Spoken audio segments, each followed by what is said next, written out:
Because I don't like What's the command line. normal?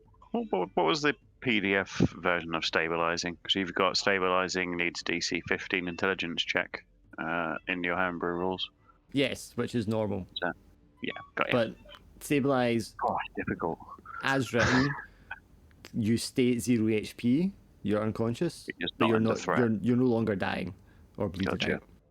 That would be the normal one. But in my one, it just gives you back 1 HP, so you can actually do stuff. Because it's boring sitting around waiting for turns. Does that make mine even more powerful? What did yours say? I just get better chances of getting back up. Yeah.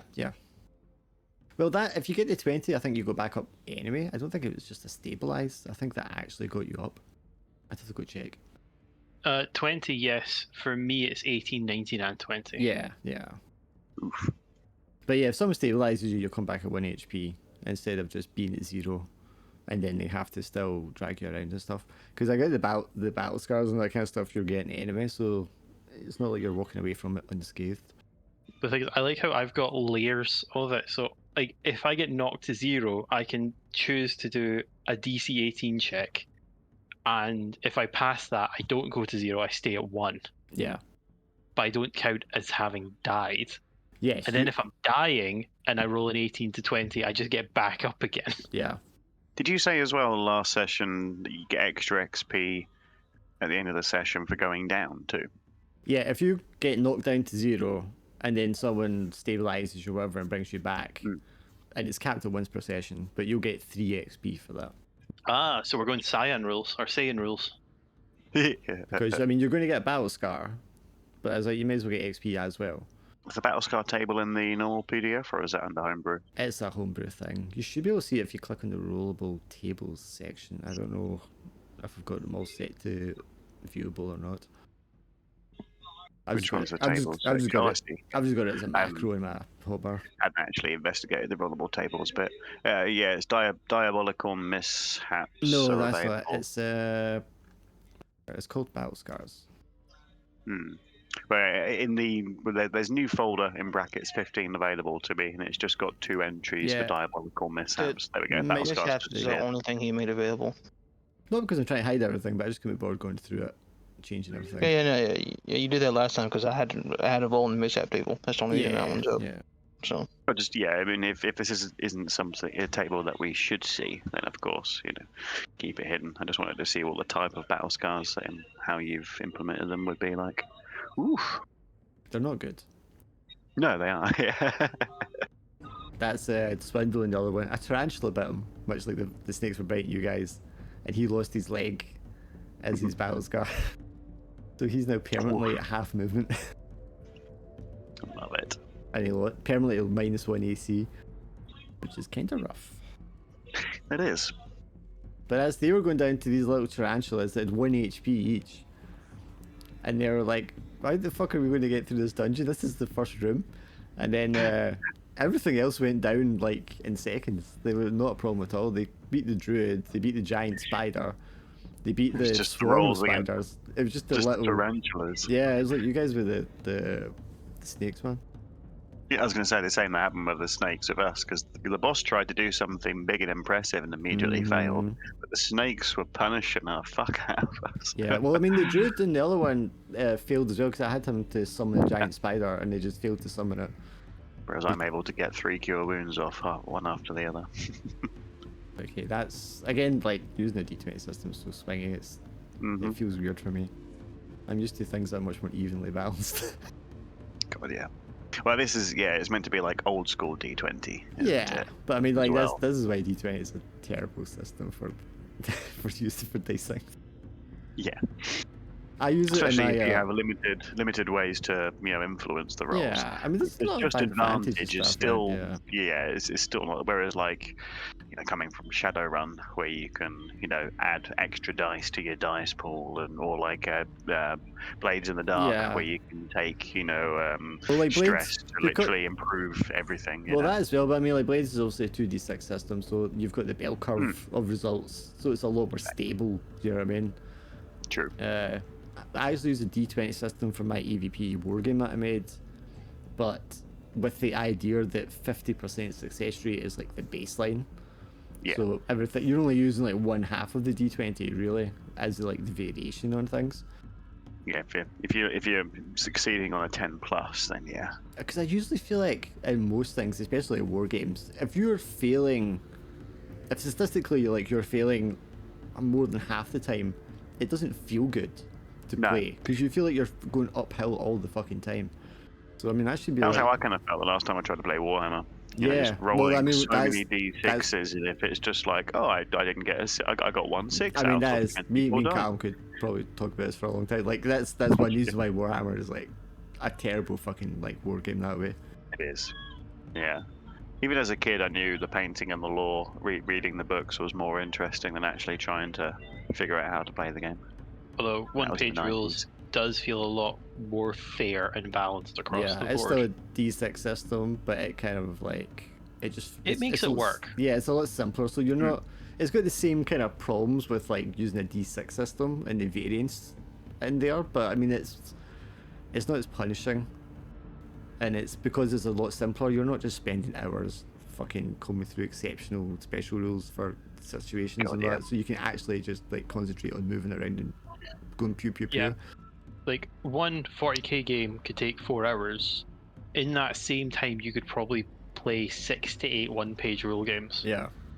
But I used the D20 one for my AVP one, and it's a roll under, but it's like using the 50% as like the bottom. Like you shouldn't really, unless it's an exceptionally bad situation, you shouldn't have less than a 50% chance to succeed in a roll, because it just feels bad. You don't like it. It's not a good experience. I mean, in real life, if you're trying to do something and you're like, okay, well, you've got a flip of a coin's chance of succeeding, you'd be like, yeah, I'm not going to do that. That's terrible odds. And that's the reason I'd probably have a Shadowrun, especially when you start off early in it as well, because you're so incompetent at fucking doing things that you're supposed to be good at. Especially the way Dave runs his game. He just runs it by the book, do you know what I mean? That's just how the system is. It's a terrible system. Yeah.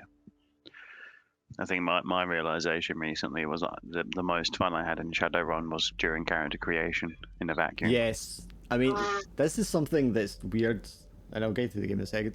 Because I was getting a little jealous, not jealous, but like I wanted a game where people would actually talk about the game in between sessions, because my games people just don't seem to do that. But whereas when he does like Shadowrun, like people are always talking about it, but it's because so much of that's enjoyable is the stuff you do on your own, building your character, picking your gear, etc. Do you know what I mean? Exactly. And then it's funny how this one, Shadowdark, and this isn't my favourite system to run so far, but like people chat a lot more between sessions because there's more mechanical like options or whatever, I guess, for the character. It's a funny observation. I feel it's because the roleplay games, there's not much to talk about in between, because it's like the developments happen during the game. Yeah. And it's more of a reflection kind of thing. Whereas the mechanics, it's more of a, hey, Drac, how do I min-max my character with a longsword? I mean, I guess as a GM, I'm always thinking about the game in between sessions, and that's just, as a player, you'd probably just don't. But yeah, it's just a funny thing, man. Anyway. Check my audio, everything okay? Let me just check. I've got you. I don't really have you turned down, but you're quite quiet. He was really quiet that time. Let me try something else. Hold on. I could just turn you up on my end, because your quality is quite good. I'm using, like, obviously I'm different where I'm connecting, where I'm sitting changes sometimes, so... I mean, if you want to just leave it, I'll just turn you up on my end, because I can double your fucking volume here. Whatever's easiest for you. Yeah, it's just rather than you messing around and then your quality suddenly getting bad or something. That's fine, as long as no one else is talking over him. Okay, so last time you left Dax with the captives, 2 of the captives.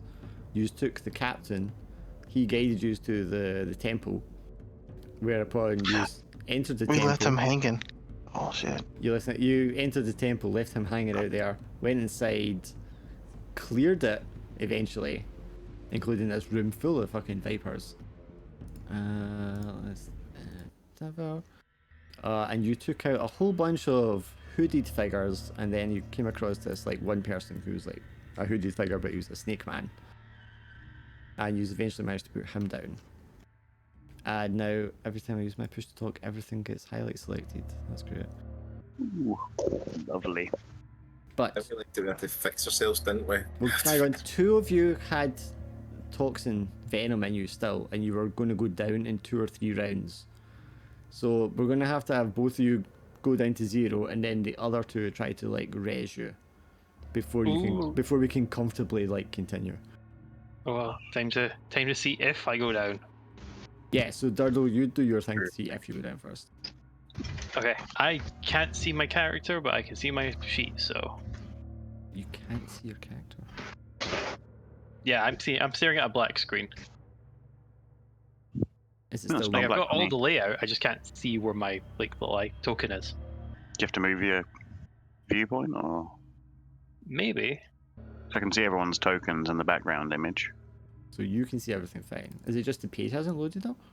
Oh, it does say loading up the top left for me. I'll just that refresh could be it. page. There we go. I need to refresh the page. That old chestnut. So, So you would go down to 0, and then that gives you a roll to prevent you from going to 0. yes. So I want to use my relentless first, which is a DC 18 con save.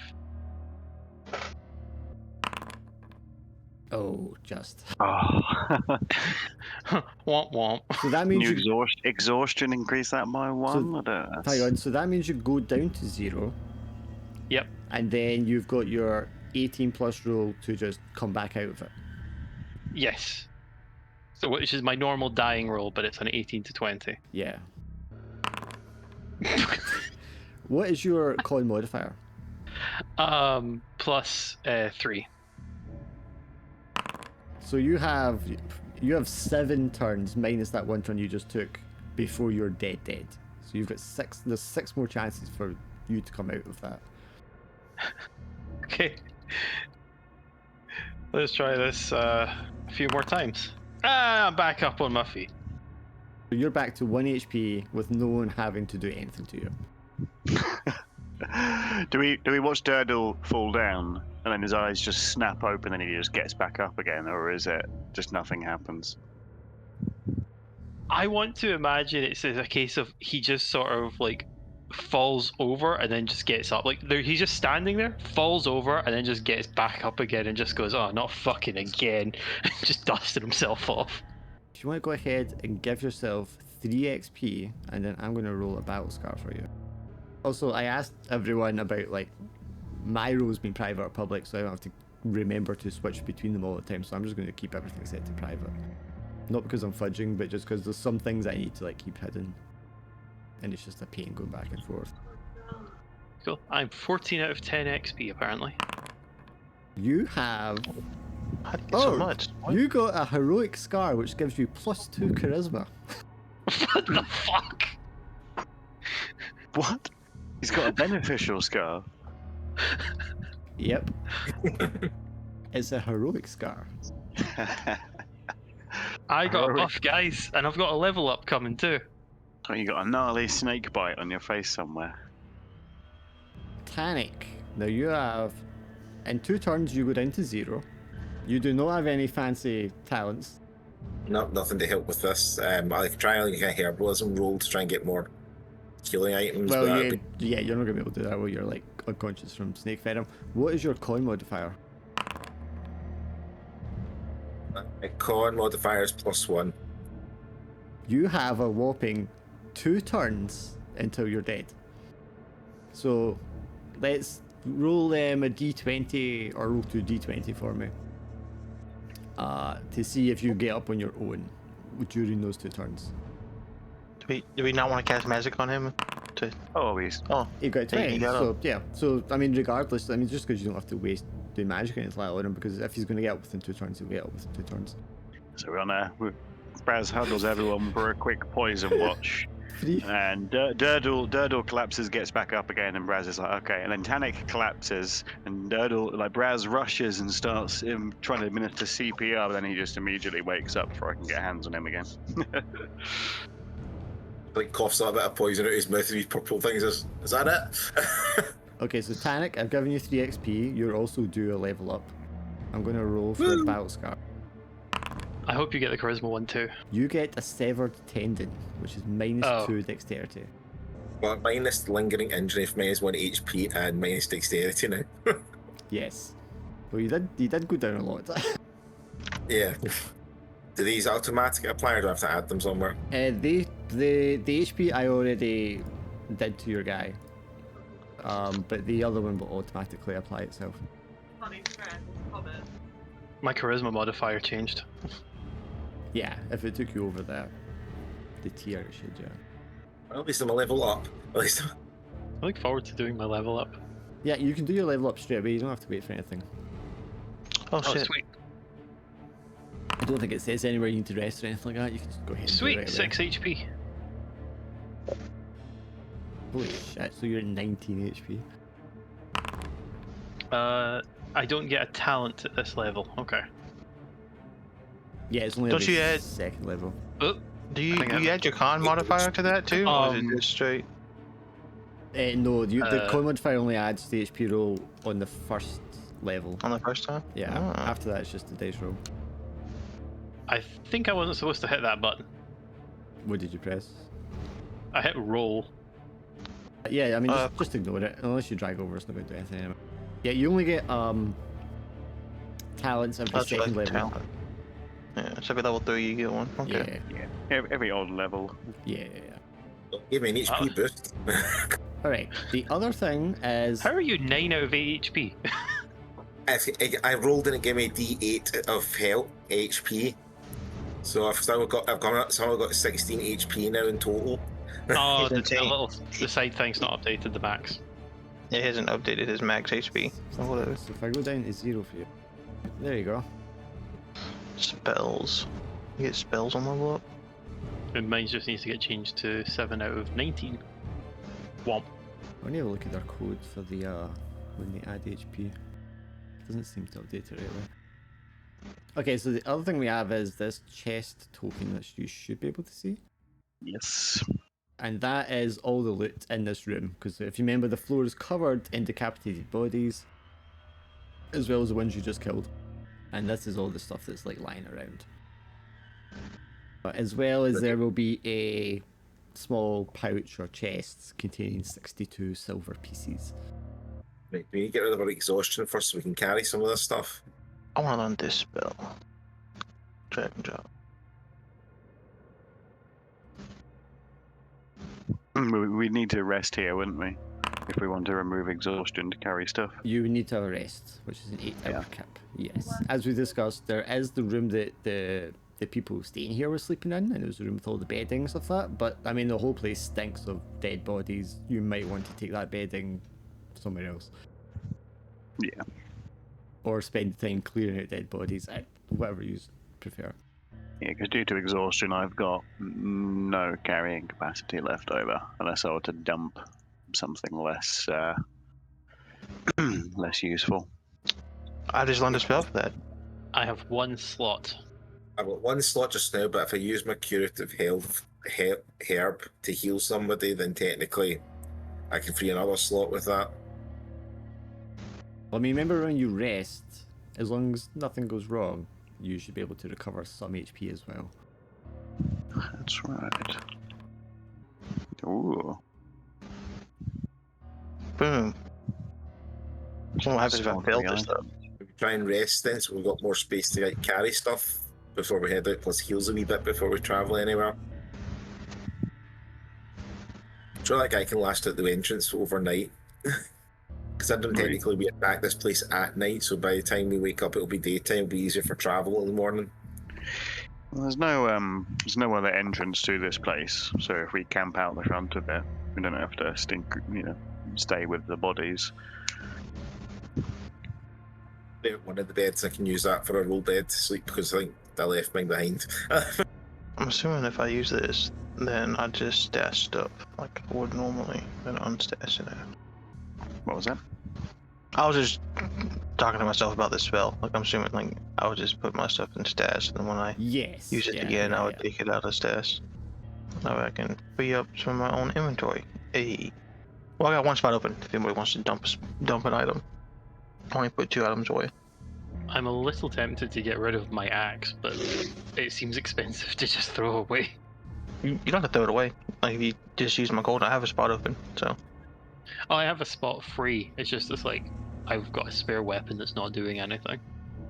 Right. This would take it out of you, so you have another inventory spot open. Is what I'm saying. And then I can cast a spell again. You can pull it back out. Oh. How much does the chest weigh in that way for capacity for us to carry? Well, I mean, it's the silver pieces. So if you took 62 silver pieces, the weight on your sheet will calculate that. I think you can have up to like 100 coins for free on your person, but anything over that is going to start taking up slots. Who wants to carry them? Has got enough space to carry the money then, basically. You can also split it up, obviously. Yeah, Yeah, 62 divided by 4. I can take all 62 without impacting my weight. 15.5. Alright, that's a weird. I'll take Yeah, 15 coins then, if we just want to just divide it. Is it up to 100 silver? You said would count as one weight. I 100 believe coins on your total. sheet, any 100 coins total will be like a weight of 1. Because I've got 8 total coins. If I look at it like that. Cool. So I volunteered to take 15. So as long as someone else takes 15, sorted. Yeah, I took my 15 and then I just made the 5 the 50 copper because it's easier that way. Ah, cool. But remember, like the coins you're carrying are like physical coins, so they don't magically merge into the higher currency. Or lower currency. Someone carry 2 people get an extra silver basically to carry. That's And it. I mean, that maybe you might have just forgotten, but remember also, these are likely the coins taken from the villagers. Yeah, out of the corpses, I take it doesn't look like there's any surviving villagers that were taken. They're all being sacrificed already. Yes. Some All strung soldiers, a lot of these guys with the weapons and the armor and stuff here are like the soldiers and they've been killed. And then the others are villagers. But no one's What did the snake guy? What did the snake priest guy have on him? Nothing? He has the scimitar. And the obsidian dagger. Yeah, imagine. Silver chalice, probably from him too. Yes. The tribal artifact. The tribal artifact is just... It's there on the altar. The list? But he's not like holding it on his person. Is the scimitar a dexterity weapon? It's a finesse weapon, yes. Is it 1d6? Yes. Can I take the scimitar? Because it's going to be better than my longsword. Yeah, feel free. There's 2 short bows as well. I haven't got a ranged weapon, but I also don't have any dexterity. So feel free to take the short bows, whoever needs. I would like one of those 3 helmets. I sundered my helmet earlier. Yeah, same with me, so I would like a helmet as well. I mean, And I think the leather is just the same as Gambison anyhow, I believe. Yeah, +1. the difference is what it's like effective against. Yeah. Is there a list? Am I missing a list or did he list it out and you guys just remember it? Because, He's just described it. If you double click the chest, it'll open up the illusion. Holy crap. Yeah. That's everything that's in the chest right now? Yeah, well, Well, everything that's in the room. Yeah, collected. it's all the stuff that's lying around in the room. How the hell are we gonna take all this crap? Just do a quick be right back. Flint and steel doesn't take up any space. I think Oh, if I you mean, have look, multiple, it'll start taking up space. I just mean my screen. I'm trying to get to open the chest. It's not letting me activate it. You need double click on it. I can do what I did before and open it for everyone, I think. Oh shit. There we go. Obviously, with like the helm, it says like there's 3 helms. I can't see the player's view of it right now, but I think you can just like drag off one onto your sheet. There's a button that you can just hit that says take, and you just take it. So I've taken my 15 coins from the pile of coins. I've also taken 15. So there's 16 left for the resties. I've also took my scimitar. Yes, the scimitar has like an ivory handle, or an ivory decoration at the end of the handle, like the pommel. So I don't know how Braz may feel about that. But it'll be like a serpent or dragon skull that's like carved in ivory. I'm just imagining Durdle picking it up, looking at the ivory, looking at Braz. How much? I mean, I didn't carve this. It's like, how much are those tusks of his worth? Or do you drag and drop? I see. Just Just hit It's like take. take. The take button. Oh, click take. Got you. Nice. Why? I can't actually right now. Can I like put my longsword back in the pile? Yeah, just delete your longsword. Or I don't know if it'll let you drag it from your sheet onto the pile. Oh, it does. Just check 'cause it might duplicate it if it doesn't remove it from you. It's off of my stash and in the Okay, great. chest. Fantastic. I know when I was playing around with it before, it was duplicating things quite a lot. I would like to take a helmet as well, just to buff up my AC, since there's 2 still left. Well, I can take the stimulants because I've already got a stack of stimulants anyway. So it just makes sense that It's like, oh, sorry guys, there was no stimulants in this case. Just makes sense. If I've already got a starting stack of stimulants, you guys don't want to start a new stack now, do you? I've got to start obviously herbal curative, so I'll stack that then. Yeah. And whoever's left, remember to take your 16 coins. I haven't taken any coins yet, so. Definitely need to rest so we can take more items, basically. Because if I can do that, if we rest, get some HP, and I get rid of my exhaustion, I can carry another 2 items. I can carry 1 more. Just take the items anyway. We'll rest afterwards. Then we can. Like you can go over the 10. Like you can be over encumbered, then we can rest afterwards. Yeah, just be aware if you are over, your movement's reduced and your initiative will be at 1. I don't think. I thought I took a helmet, but I guess somebody else has, but it's not. Oh. I could not took find 1 helmet. I took 1 helmet. It's giving me an error when I tried to. Is it because I'm at 17 out of 17? Will it not let me? Let's come back in the helmet now. Whatever it is. Yeah, I thought everyone took theirs. So I was like, oh, there's 1 left over, but I put it back. I don't know, you hadn't taken yours yet. That may have been the error. Yeah. I could not find item with ID on target. Try closing it, opening it again. There we go. That worked. And remember to equip your helmet. It looks like it's automatically equipped, which is nice. That's probably because you had one before when you Well, deleted yeah. it and it was already equipped, so the setting's still like saved on your profile. That makes sense. I like rolling my hit points with advantage. Drax just like, yeah, That must part be of the nice. I've already hit points got 1 by the way for my level up, so that was Right, was par for the course. So you should be at 6. I think that You is- leveled up leprosy. that was great. I'm at 6. Did I miss any experience? I'm at 6 out of 10. You Is that didn't right? you didn't go down. Everyone else No, went down. I think that's where the XP came from. Yeah, they all got 3 for going down last time, and then 2 of them just got 3 for going down today. You take charge of allocating experience, though, don't you, Dark? Because I'm at 6 out of 10. I don't think I updated that myself. Yeah, I did it after everybody left last week. Nice. For the last one. Except for Drax, because he's on the ball and did his ahead of time. Boo. I don't want to leave any of this treasure behind. That's what I'm struggling with right now. I want to point out the. Oh no, the obsidian dagger is gone. Cool. I was just gonna say Yeah, that's a plus yeah, I 1 took that. dagger. Yeah, someone left that, so I took that. So, I'd like to take the short bow and arrows with us. Well, like I said, I you might Ben, want but you might want to sort out your rest first, right? Yeah. I'd rather not go into a fight over encumbered. You're also like, I mean, okay, you guys got some health back, but I mean, we've also got somebody at 2 out of 6 and someone at 4 out of 8 at the moment too. well, this is all be here one. Yeah, we could.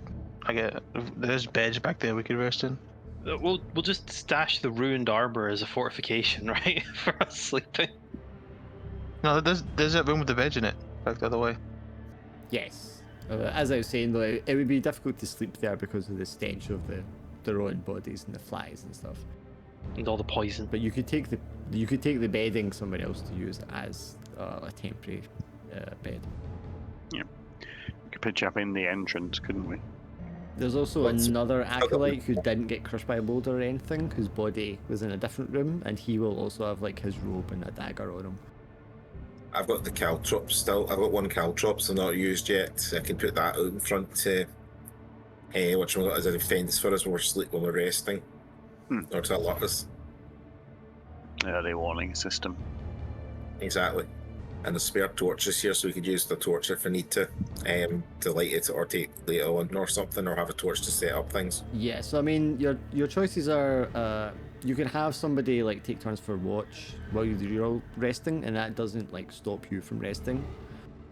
That would allow you to like just like share a torch over the time period. Otherwise, you would want to like use 3 torches to make a campfire.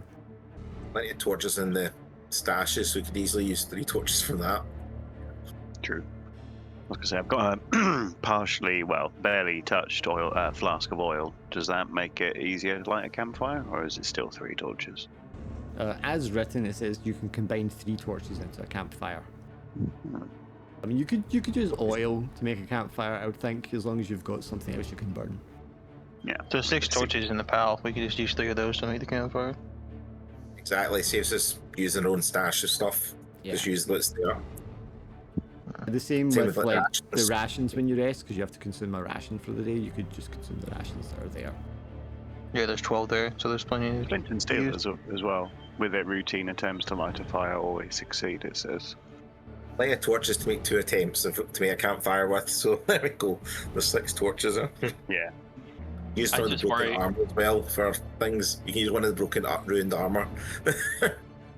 I just worry if we critically succeed or critically fails. Like, you somehow set stone on fire.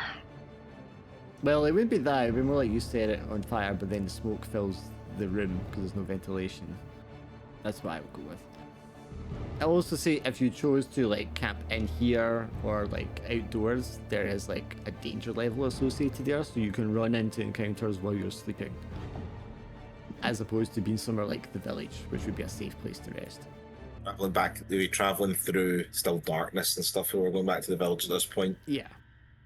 Yeah. So that's why I'd say better rest, and then we can travel during the day. We'll have better protections and stuff. So what are we doing? I can give I've got a salve that can heal a few people 1 hit points if you want to take a rub a bit of salve into your wounds before you take the rest. Just in the event we do get disturbed and have to rough it through an encounter. So anyone just take watch then? Somebody take partly watch or something. Well, I mean, what is you'll rest, and it's more narrative. You can decide who's on watch when certain rolls are made. So they would be the person that would like raise the alarm or whatever, or the person who has to decide on how to react to whatever arises. I'd also say, I mean, if you're going to rest, I mean, you might as well cast your healing spell, because if you lose it, you'll just get it back when you rest anyway. That's a good point. Godfrey's the worst off, but he's also at the smallest total hit point pool. I'll judge by the fact that he's the worst off, that he looks the worst off.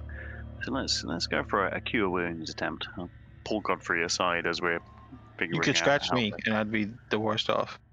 I feel like Godfrey should be the priority. He is the closest to death, I think. Yes. Even if Phil Health is closest to death. And then with the handy new. Whoop, 3 There you hit go, you points. got a glorious 5 hit points. You're 1 off from your 8. total now. Even Yeah, after a level up, that's glorious. I'm okay with that. You are looking good. Well, better. Yeah. Should we rope in the captain as well, the guy that guided us here? Give him a quick update and let him know that we're going to need to rest before we push on with our ill-gotten gains. Actually, leave him to suffer for a bit for what he's done. I don't you think we leave him hanging. I don't think that would be good for like his health overall. Yeah, that sob story of I was only following orders, and then I followed orders, and then things started looking a bit dodgy when he started taking my soldiers. Oh yeah, so much sympathy for you, buddy. Okay, so someone wants to go back to the entrance to get the captain. No, I think it was just vetoed, and I think Braz floated it. Everyone else said, "Nah, fuck that guy," and Braz sat and thought of it. It was 50-50 because I didn't want to leave him hanging. That's not good for his health. Like, I'm not up for the torture and all that. Personally. Yeah, that's true. Like, the amount of death in this cave, we might get some predators sniffing around later on, and Yeah. I mean, you could be the perfect early warning system, but that's not how. So I don't mind going with Baz, so he's not going by himself.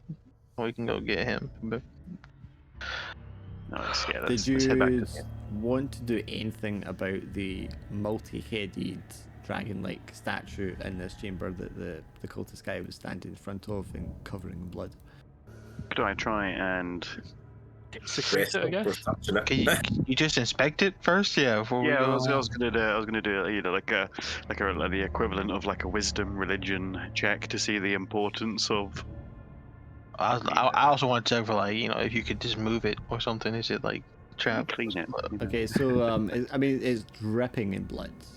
You say you want to like check if it moves, or you want to like start touching that? No, I want to look at it I- to see if there's like I don't know, like if there's scrapes on the ground or anything like that. Something that would show that it's been moved before or that it moves or something like that. At a glance, looking around without touching anything or moving anything yourself, you're not going to see any sign of that. If you want to go for a more detailed examination, you can make a wisdom check. That's what I was fishing. I'd like to do the wisdom check on it. You can all do wisdom checks on it. I'll just get that one out of the way for the session. Yeah. Let's try -1. Oh. Just clap Tannic on the back. Yeah, it looks I see perfectly nothing. fine. I see more than Baz, but I see nothing. Durdle just sees a literal statue and he's just like, what's the problem? Doesn't look religious to me, and I'm sure the blood has no significance whatsoever. Right, so Alright, lying guy. blood because of Ramlet. Right. Okay. So that would have been fine. Durdle and Godfrey don't really see anything. Tannic, you are certain, like almost like 99.99% certain that there's no levers or switches or buttons. This doesn't move or hasn't ever been moved. It's like built into this alcove in the wall. This multi-headed dragon statue. You count there's like 13 heads on the statue, which correlates with the 13 heads that were on pikes in the room. And then dear Braz, with your heavy weight, you like kind of get too adventurous and like kind of try to like get around like right into the back of this alcove to see if there's anything like behind the statue. And as you do, you kind of like brush against some loose stones on the side of the alcove here and disrupt the masonry with your large elfin form, and you cause a block of the granite above you to like loosen and like fall directly on your head. No. You're going to take 3 damage from that. Ah, glorious. Oh well, then nearly got you. Oh. Yes. Here, take this healing curative. I'm sure it'll give you more highs than anything.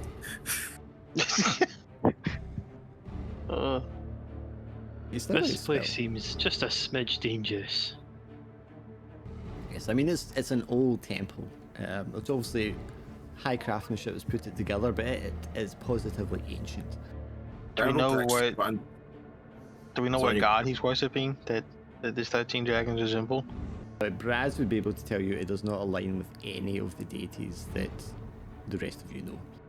I'm gonna ask this because I do worship the Lost. Is it one of the Lost by chance? No, it is not one of the Lost. So this is just a random unknown god. Okay. If it is a god. If. To try and intuit any rituals that involve soaking a edifice with blood, and the importance of that. That'd be intelligence. Yeah, or give me an wisdom. intelligence roll. Yeah. Yeah. See if it correlates with any other sort of practices you're familiar with. Oh, dirty 20. That stone hitting your head knocks some sense into you. Like, a masonry-induced aneurysm suddenly lodges. So you've obviously there must be a significance to do with the number that relates to the heads, and obviously the fact it's heads in heads. What that is exactly, you're not going to really know, but obviously that's something that does stand out to you. The use of blood in sacrifice is obviously a conference of power and exerting power over others. So this would maybe be a ritual to do with something about gaining power or strength, to like boost someone's like power. Not necessarily magically, but it might be to like make them stronger somehow, or it might be like influence or military strength or something along those lines. So it seems it's definitely a ritual to do with something along those that kind of criteria. Is it related to Ramlat? Because that's closed out with blood rituals and power and stuff like that. So that's why a lot of this stuff sort of jumps at me thinking about it. It's not related to any of the deities that you already know, because none of them have anything to do with this like multi-headed reptile creature. Could they, would this type of ritual focus on empowering a single person, or would it be widespread? Would that be why the army had an interest in this place and helping the snakes? Do they have a? Well, it doesn't. Yeah, because you got such a high roll, it definitely doesn't seem to be that the person performing the ritual was doing it to empower just them themselves.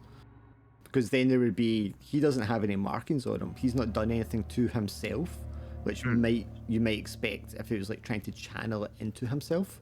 So that's not been the purpose of it. It's not. Did we fight people with scarification? Did we fought some guys with scarification on them? Yes, all of these robed guys have that on their bodies. Designs of like serpents and hieroglyphs and things like that.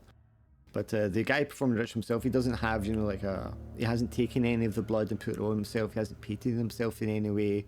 There doesn't seem to be any indication that he's like trying to channel or focus it into himself. With that role, would it be too cheeky to ask if there's any dangers of leaving the statue be after an aborted ritual? Well, I mean, there's always a chance someone could come back and try to complete it. Or maybe it was complete. Because, I mean, you came in here, he had the 13 heads on the pikes already. He's already doused the blood. He was doing something when you came in here, but, there's no way to know if that was still part of what he was trying to do, or if that was him doing something in response to you guys coming in here. But obviously, as this is here, there's always a chance that it might be used again. Play whack-a-mole on these guys. Oh, you go. I was going to say, should we smash the statues' heads one by one? Reduce it down from 13 down to none. What happens if we touch it? Good point. Do you want to touch it? I kind of want to touch it. Okay. I mean, it's covered in blood, so you'll be touching blood at the same time. Yeah, that's why I've been hesitating, but I've been thinking about it. Like, what happens if I just touch it? Like, I want to make a dead body touch it, but I didn't know if that would do anything either. You want to pick up a headless corpse and make it touch it? I think I want to go get one of the guys that had the markings on him and drag him here and have him touch it, even though he's dead. Just make his dead body touch it. Sure, okay, you can go off and drag a body all the way down here. As you start maneuvering a corpse, I'll turn around to my backs to the desecration of the dead and just do a little prayer, just for myself. Oh, and it doesn't go well. And I can get this week. I can just feel that there's like a disapproving auntie or mother on the back of my shoulder, just looking at me. It's like like a bad child who doesn't quite want to turn around and make eye contact. So he's unfortunately that cure wounds doesn't go through. Yeah, and you will lose the cure wounds now until you. The character sheet automatically did that as well. That was quite smart. Of course, because it's not a critical failure, you don't lose your patronage, so you don't have to do anything about that. Yeah, I mean, I imagine you're feeling an overwhelming, foreboding sort of atmosphere in here. Like, you can feel there's like a tensity in the manosphere in this area, as if there's like different forces at play, pushing and pulling at each other, and it is disrupting what you're drawing on for your own magic. Or it could just be you've done it so much you've exhausted what little magic of your patron was in the area. This is true.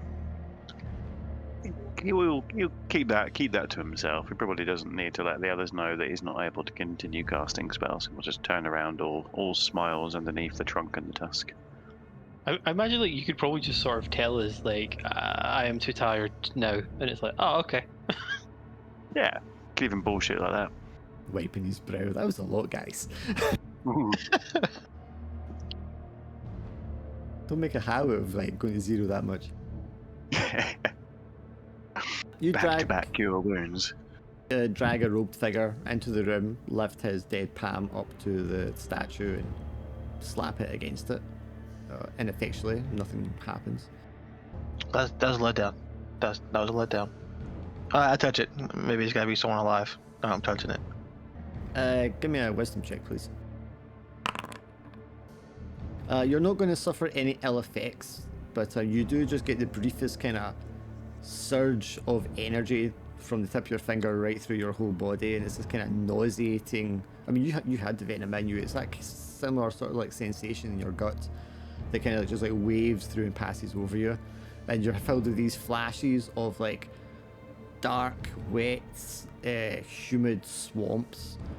These massive like reptile dinosaur like creatures covered in like swamp moss and reeds and all that kind of thing, and then this huge like multi-headed like a dragon like rearing itself out of the water, and it's just this sensation of just like heads and snaking necks all over the place, hissing and breathing fire, and then it just kind of like goes black and just like saps out of you.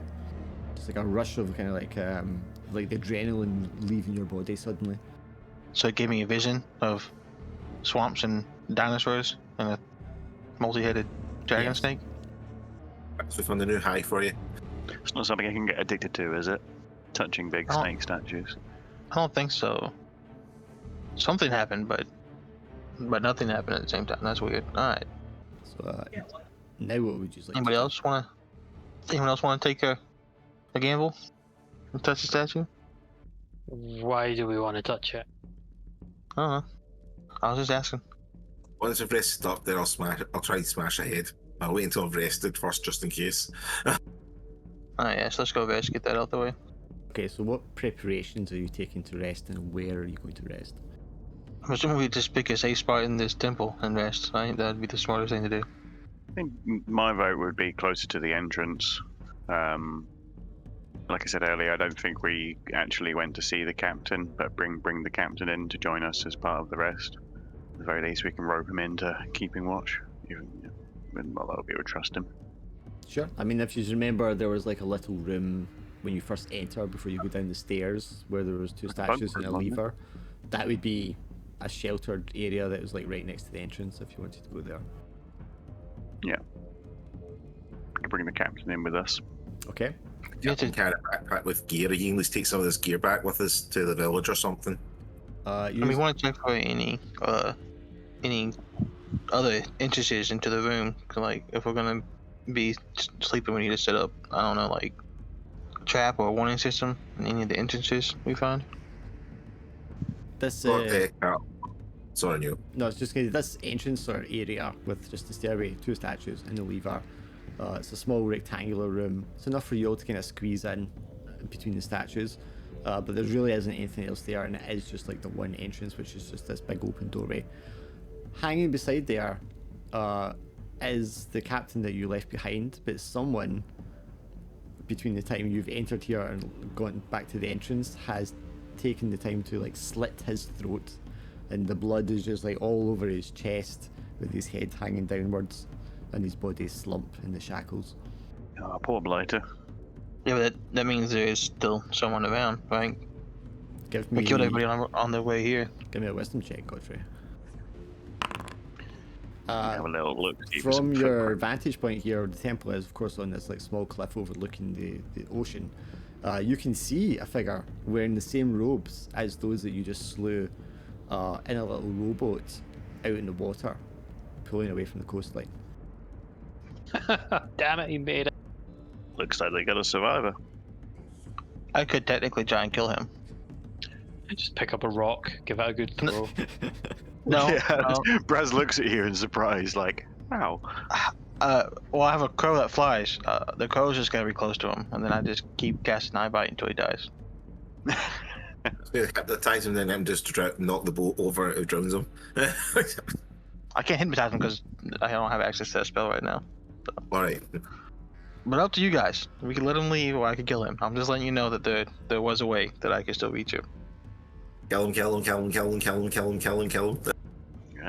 Don't let anyone get out to spread the word of our glorious endeavors. Alright, well. Okay. Range is near, so the crow will just have to, I don't know, spend time flying to keep up with the boat. Yes, I mean, the crow could definitely close that distance, yes. Yeah. Obviously, a rowboat does not go very quickly.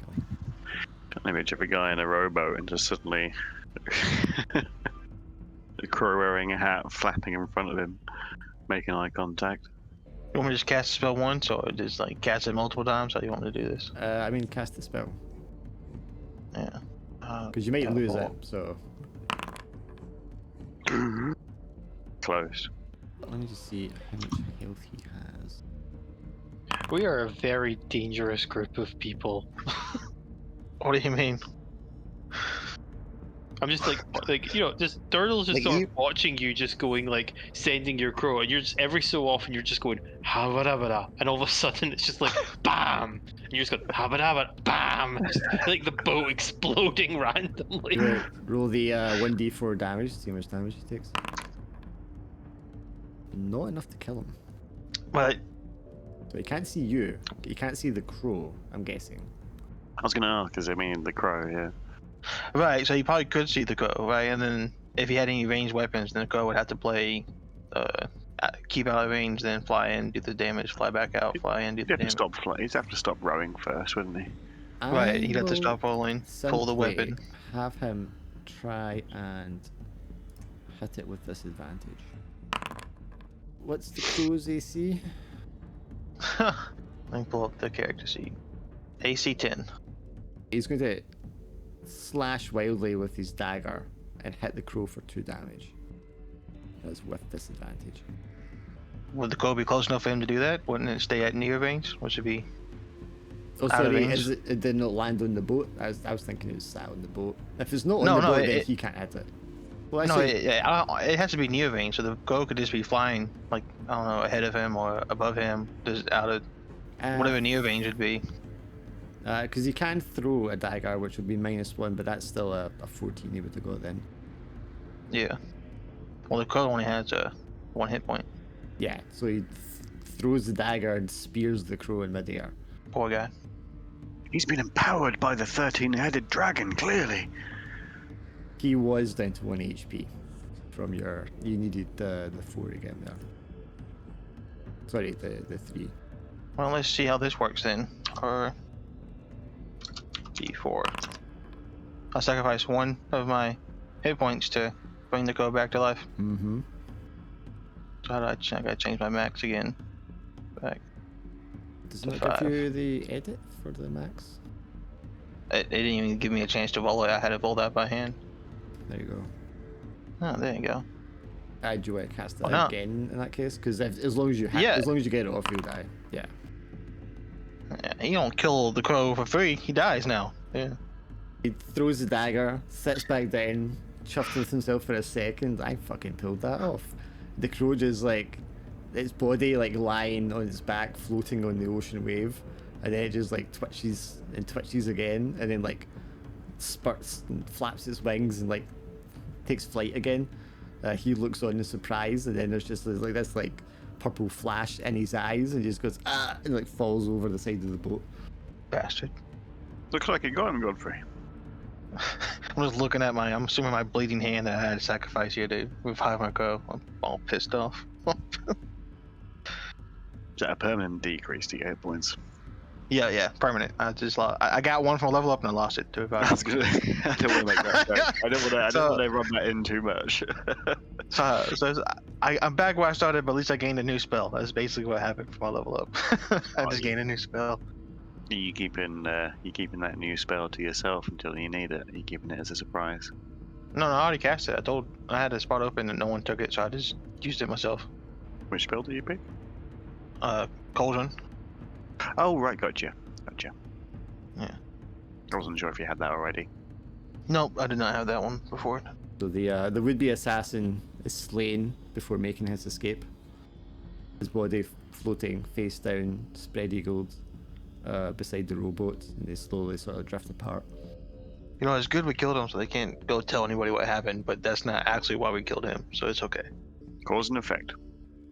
But this entrance room will do as a shelter if you want to make that your bedding for the night. Yep. Yeah. I'm assuming nobody wants to pull the lever that's in this room while you're sleeping here. No, The lever never did get pulled, did it? It never. they got never pulled. did. Just accidentally lean on the lever just to, for sleeping. He rolls Yeah. over. Oh, guys, that- that was a hard. That could be a critical failure for someone. Yeah. We want to. I do want to set up the call traps though. Call traps is the only That's entrance fine. to the room. We'll use them up then. Just got a door and anyone's got a metal spike. You can obviously hammer the metal spike in for a makeshift door lock mechanism. Got a crowbar.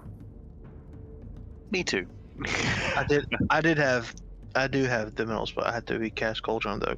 I put it up in the cauldron. I got you. Well, I don't mind. Do you just want to do anything about the two acolyte corpses that were left outside? You know, the two that were on patrol that you killed before you entered? There will be like rats feasting on their body right now. Should we drag them away from the entrance, or do you pull them into the cave? What do you think? I'm gonna leave the iron spikes as stash gear, but I'm just gonna say we used it, right? 'Cause I don't know how to. There's no use button. I don't want to delete it. I put it in your stash. That's what I do for mine. Right. I'm assuming if it doesn't get broken, I can retrieve the iron spike afterwards with the crowbar. So we Yeah, can I pull would it think out. so, yeah. Yeah. So I'm just gonna leave it in stash, but I did cast a spell, so I could pull it back out, and we could use it for his door lock mechanism that he was trying to do. Unless a bullet hits it from the other side and bends it in half and shears it off, then you should be able to bring it back. I'll use mine then for the entrance for it, so if anyone tries to walk in the room, it'll alert us anyway if someone is about still that we missed. Sorry, so are you making like a tripwire at the entrance? No, so like I'm assuming he's using it as kind of like a wedge, but Like a doorstop, yeah. There's like like a doorstop. I think you're getting confused. There's no door. It's just an open doorway. Was it an open door? I got you. Well, we can use it. We could use it dive up across button line. I think if there's no door for us to physically close and jam shut, then sprinkling caltrops at the main entrance would be certainly good enough. That and tripwire. I'm okay with that. Yeah. Did you just want to do anything about the bodies? Or are you just going to leave them there? My vote would be to drag the bodies further in, where the rest of the other bodies are. What do you guys think? Yeah, just in case it attracts animals or different beasts or something to come along. There is 3 large rats already on one of the bodies that you would need to do something about. I'm not going out there. Should we fucking leave it? I'll see the large rat, the rats of unusual size, and just say, yeah, just fucking leave it. We'll give them burial rites in the morning. They're not giant rats, they're regular rats, but I mean that might end up being worse. They could have diseases. I'm not going out there. Okay. Over poison and death. We need to light a fire in here. Can we do that? Not choke ourselves out with the smoke and die. You could light it at the entrance so it's sheltered, but not right inside. Yes, so that it gets ventilation. Yeah, I like to do that. Maybe the fire will keep the bats away too. So we'll use 3 of the torches that we had then to do that for the camp sort of fire thing. Yeah, just use 3 from the stash. No big deal. But yeah, I'll just go reduce the stashed by 3 then. You want me to reduce the rations by 4 down here as well, since you're going. Yes. Yeah. We'll eat these fuckers' foods. And then one of the bodies you're dragging away, which doesn't have rats on it, but the one that is being devoured by rats, you want to just leave because you don't want to fuck with the rats. Yeah, I don't want to fuck with the rats. I'm not fucking with the rats. I'm not doing it. Just double check what this says for resting. I'm definitely not taking the first shift. Stimulants or no? Okay, so go ahead. sorry, so it's an 8-hour rest. It's an unsafe area, so every 3 hours I roll an encounter check. So that'll be 2 encounter checks. Ooh. If there is an interruption, you just need to make a DC con check to see if it interrupts your rest. And if you fail those, then you're not going to get your rest. But we will see what happens first. So, does any of our preparations like help us with these rolls or checks or anything? Yes, Was they any- will count. Yeah. Depending what counter rolls up, that's going to act as like a first line of defense or to ward it off or whatever. Because I got rules here that like to see what sort of stance it's in, like if it's hostile, if it's suspicious, if it's afraid, that kind of thing.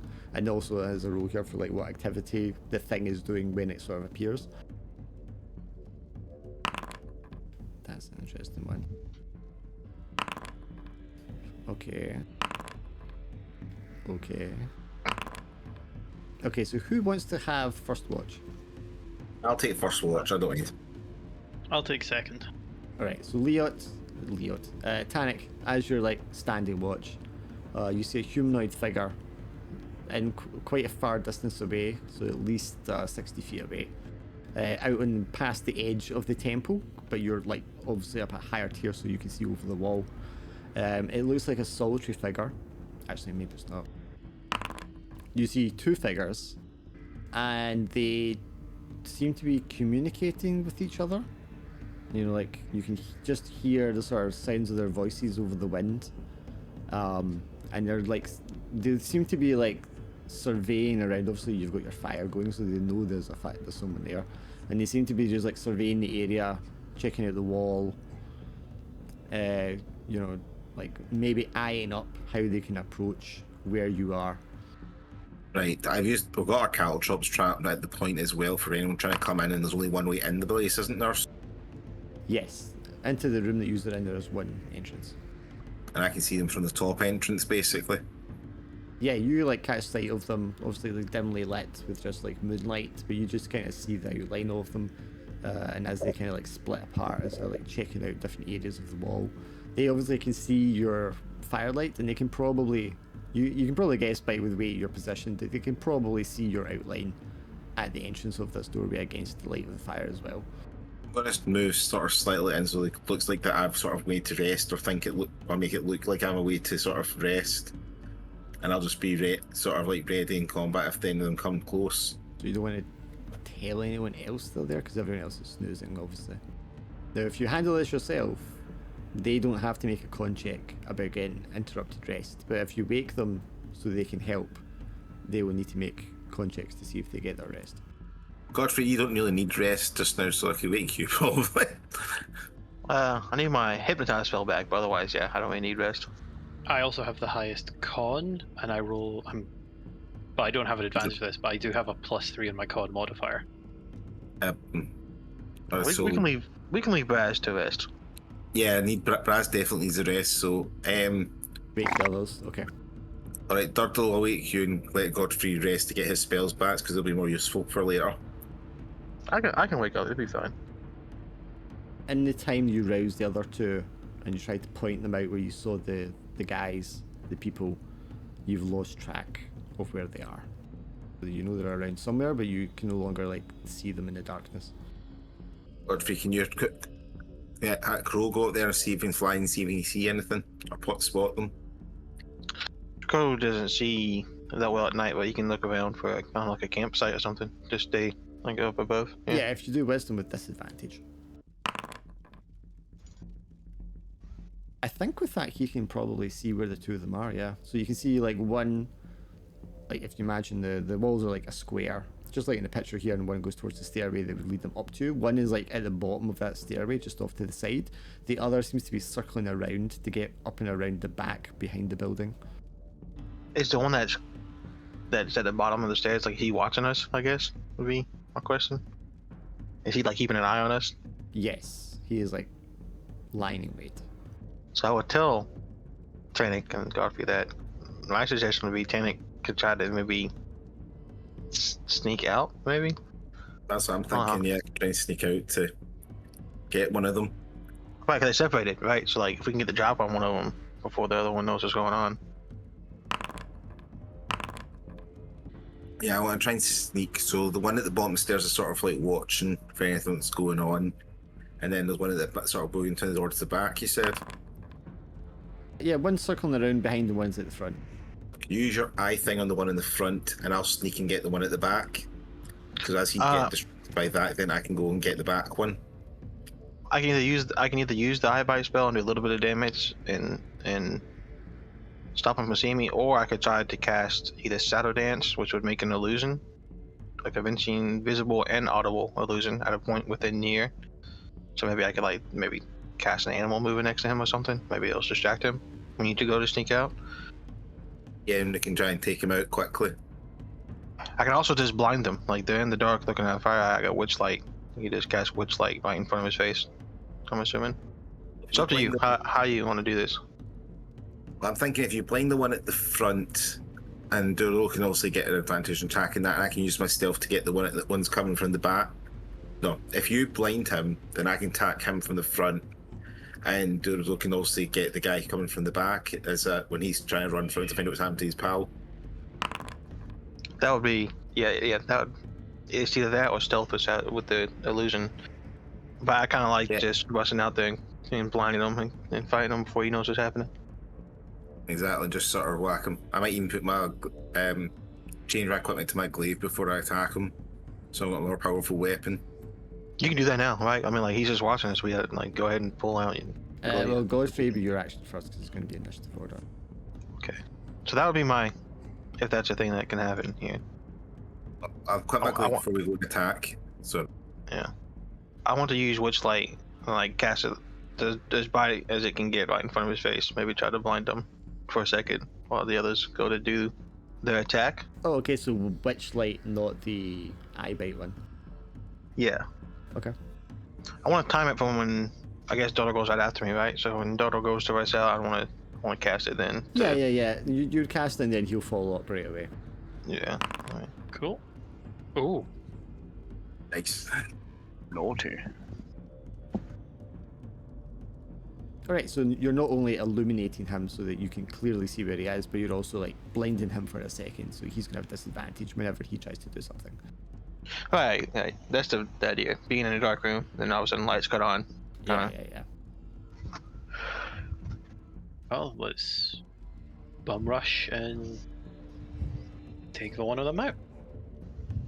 So probably the closest to the two, I guess, or is it the one closest? It is the guy at the bottom of the stairs. That was.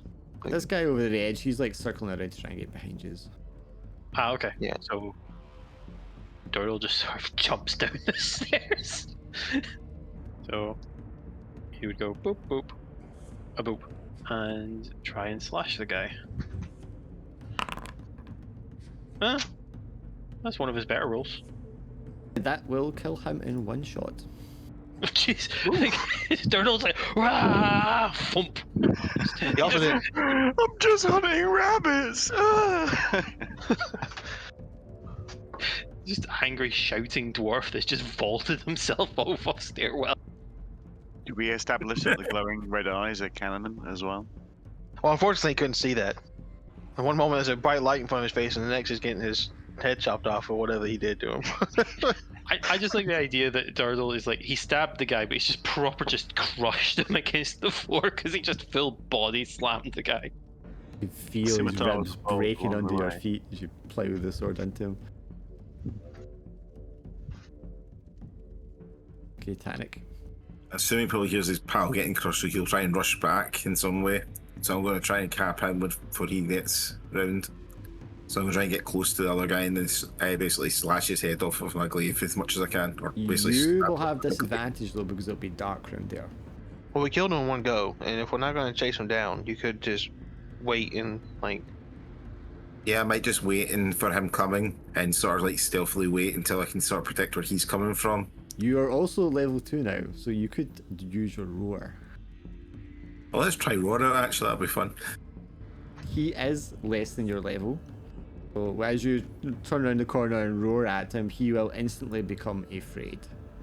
Which means he would have to pass the check before even making any kind of action against you.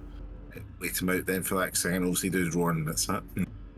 So he's gonna have basically double disadvantage here. Yes, he just drops whatever he's holding and just like runs off into the bushes. Up to you if you want to chase after him or not. I'm going to chase him down, try and kill him with the glaive. Okay, give me a dex roll. You just need a 9. That would certainly do it. He has, I suppose, give me a damage roll, but you can have advantage. So like roll your damage dice twice.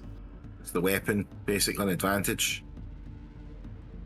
No, it's D10 plus 1 twice, which is going to be a minimum of 2, so that's going to kill him regardless. Yeah, I mean, you chase after him with the glaive and just like cut him down before he gets too far. At least search his body for anything.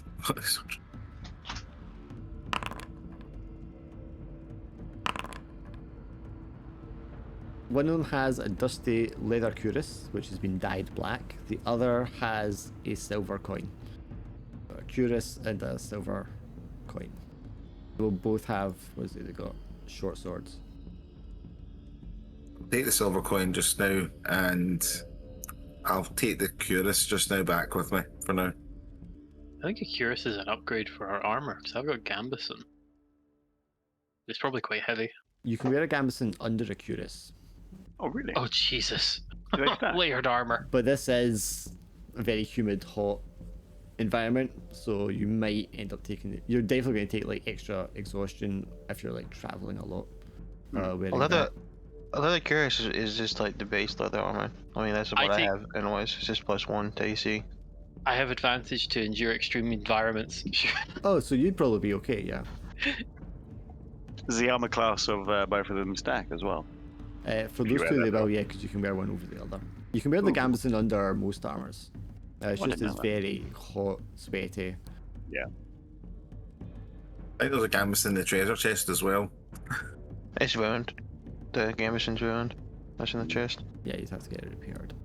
I think after I rest, I'll take some leather, definitely. Alright, so we got a roll con since we woke up.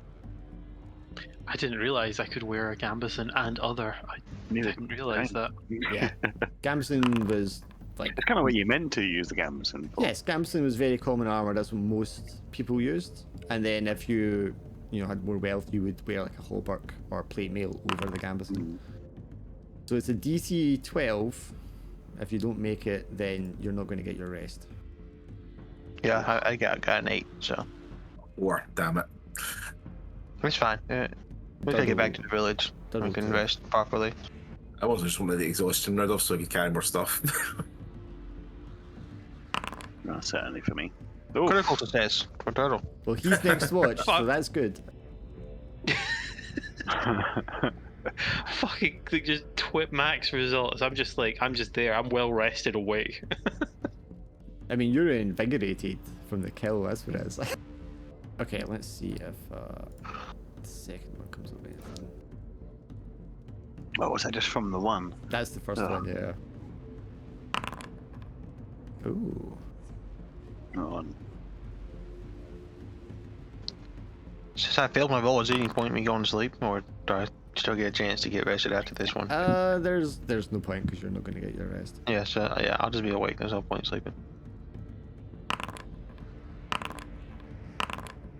So as you're taking watch, Dardo, another few hours pass, and it's becoming, getting close to like sunrise in the morning. So there's a bit more light in the sky, and you see like these shadowy figures, two of them, approaching the temple, kind of cautiously, and they're definitely smaller in stature than the two previously. And they seem a lot more cautious and wary. They're not coming directly for you. They're not splitting up and searching around the area. They're very close together, and they go to one spot and kind of check out, and then they go to another spot and check it out, and they go up to like the bottom of the stairs, and you hear one of them like rapping something against the stone, as if to like maybe get your attention. Oh, as in, it's like someone's like knocking to try and say like, "Hey, is anyone in?" Could be, yeah. Okay, like Durdle will probably kick Tannic. You don't have to wake Tannic up. I'm awake, so there'll be two of us. Okay. Yeah, both of them awake. Right. Probably like, he's gonna like gesture with his. He's not say a word, but he's just sort of with his head, just sort of like point towards the staircase and like use his scimitar to that. Moan, let's go look at these guys.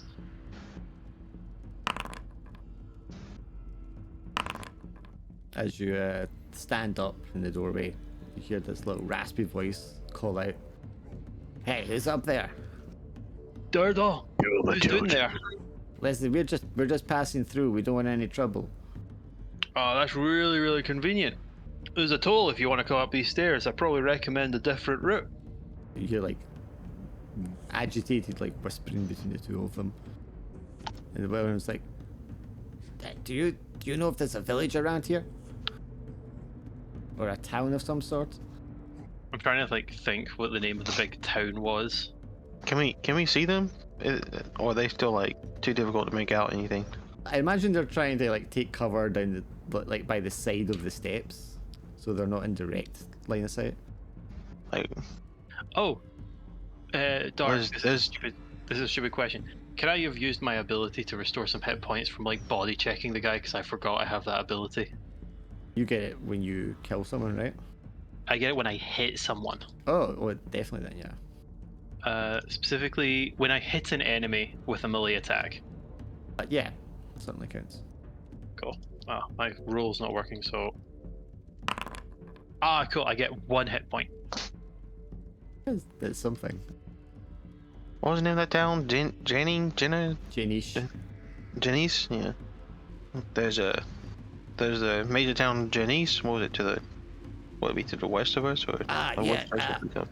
We kind of lost our way. We don't know where the road is from here.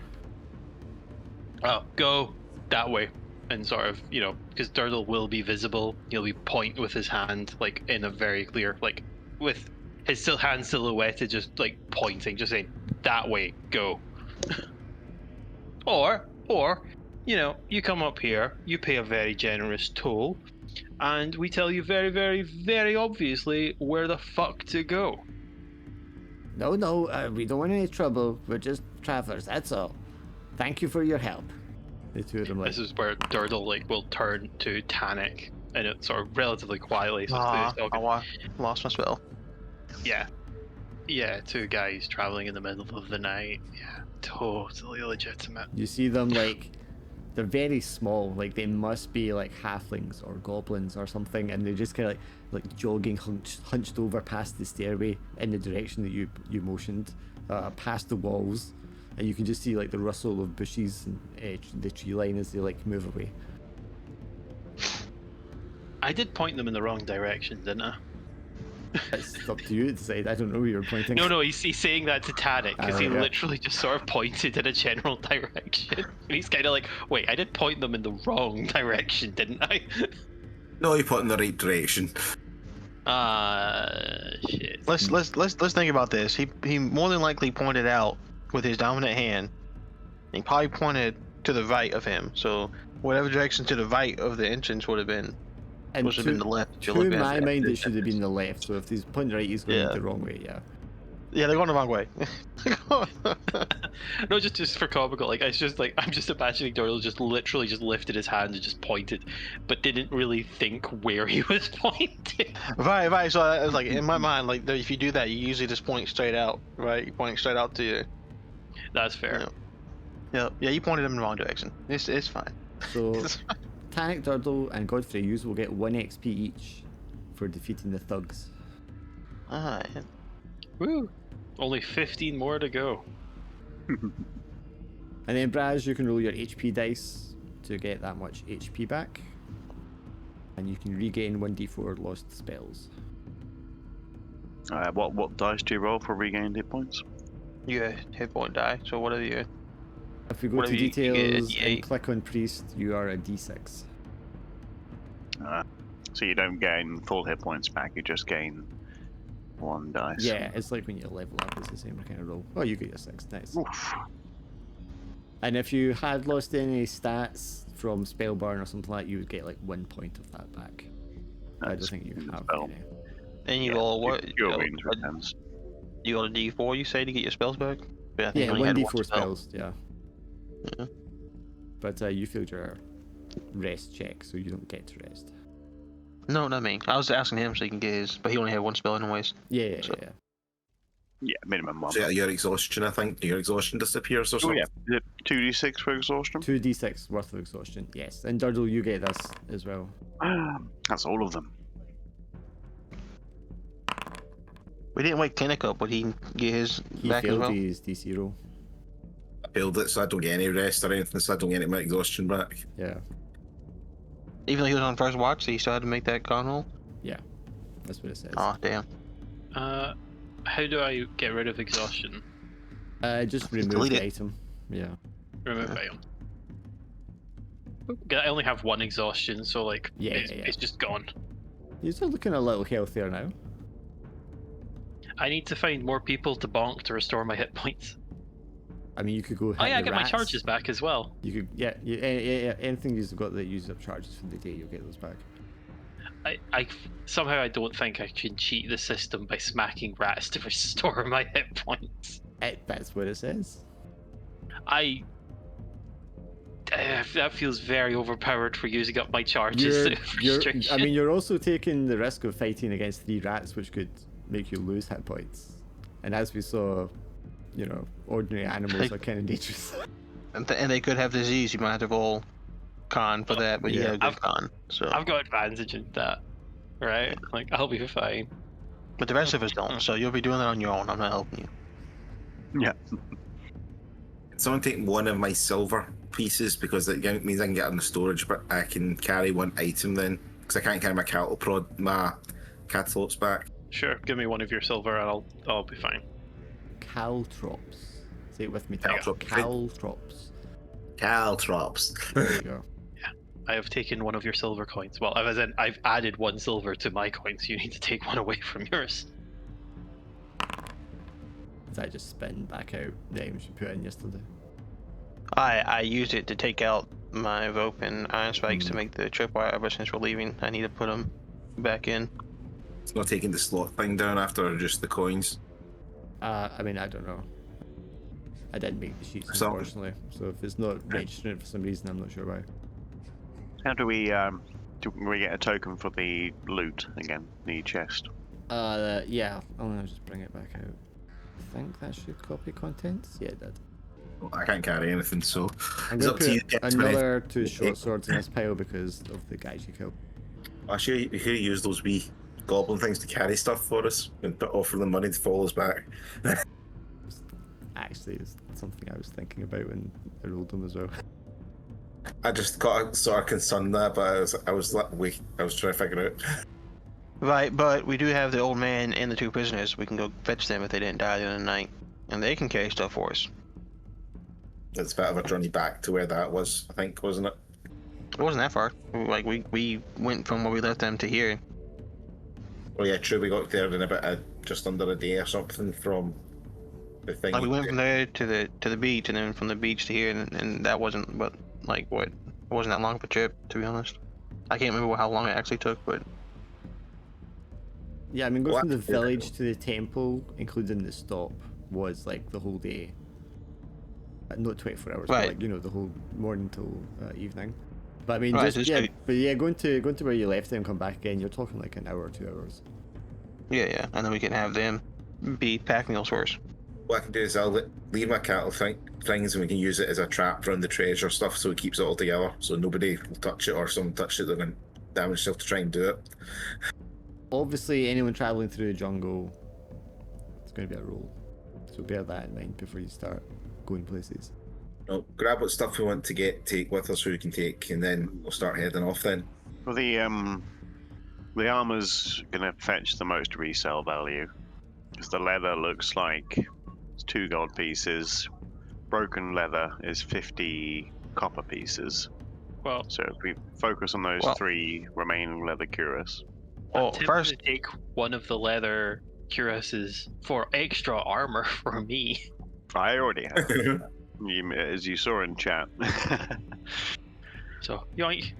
Well, we don't have to take too much if we are bringing those people back. So we have to make a roll to go get them and bring them back. But yeah, as the point was made, if you're only using gambeson like I was, then certainly layer some leather on top of that. Yeah, my AC is a lot higher now. I feel very well defended. Well, yeah, I'm 14, but I haven't got a great 16. Oof, chunky boy. I stand behind you. Has everyone got a backpack? Just in case there's like 8 backpacks in this pile. Yep. We can ignore the water skins, really, can't we? I mean, I haven't got a water skin, so I could probably take 1, but that's still a whole stack. They're also only 20 copper pieces. Like, I feel you'd probably be better taking the long sword if you wanted the money. Oh, apparently the short bow is worth more than the long sword. What, 8 silver compared to 7? 7. Wow. Well, even clubs are worth silver and daggers too. Yeah. But the leather cuirass, if you're wanting to make money, the leather cuirass is the worth the most. What are them in total? Well, bar the one you've taken, so there'll be 3 left over. There's 2 left in the stash because Durdle took one. It's not updated to me then showing that. You might need to update item pile. Alright.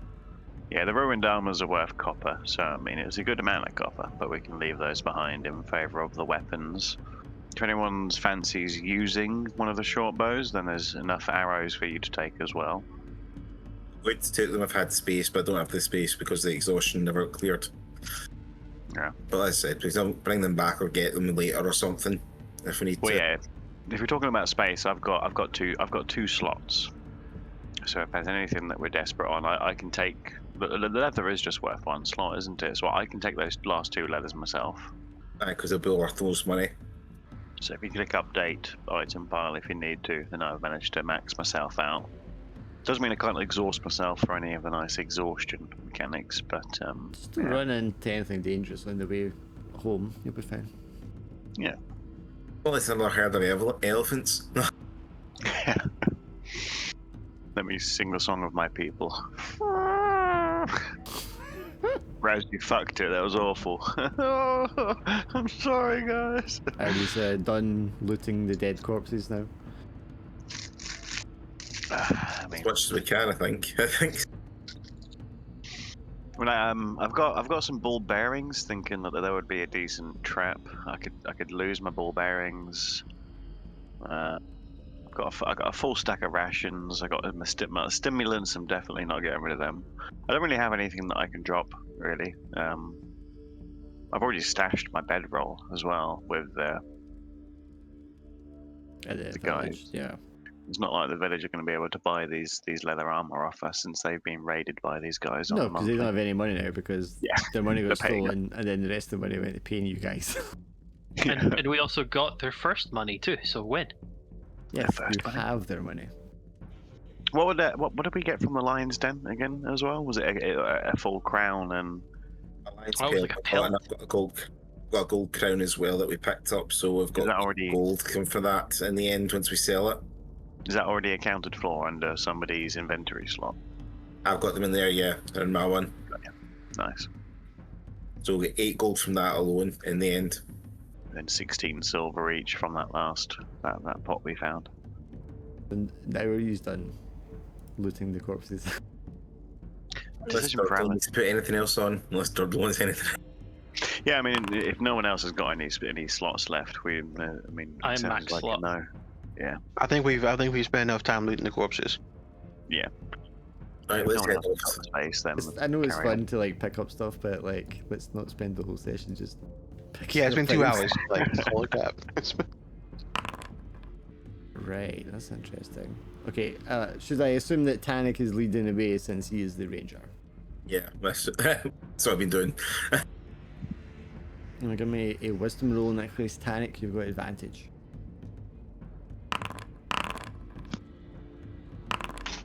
I think that is actually going to be enough.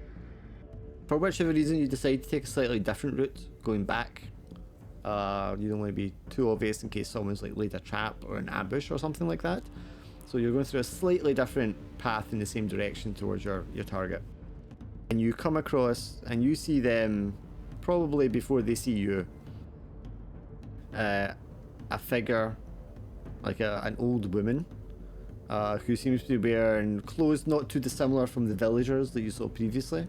So sort of peasantry kind of clothes. And she seems to be constructing a makeshift shack or cabin out of branches and tree leaves and stuff like that, up against like a lean-to against one of the trees. We should probably let her know that the village is now safe to return to. She's of course deep in the jungle here though, which is quite a distance away from the village. I think Braz is assuming that she's doing this because, she found the village unsafe. So he'll probably assume, she's left the village to avoid the raiders and check with the rest of the guys, and say, should we call out to her, see if she needs escort back to the town now that it's safe for her to move back home?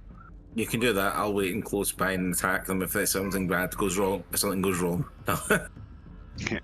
Sounds good. I think Braz will call out and say, "Excuse me, miss," as he will approach. She check her for a reaction. doesn't seem startled, and she just turns around and peers in your direction.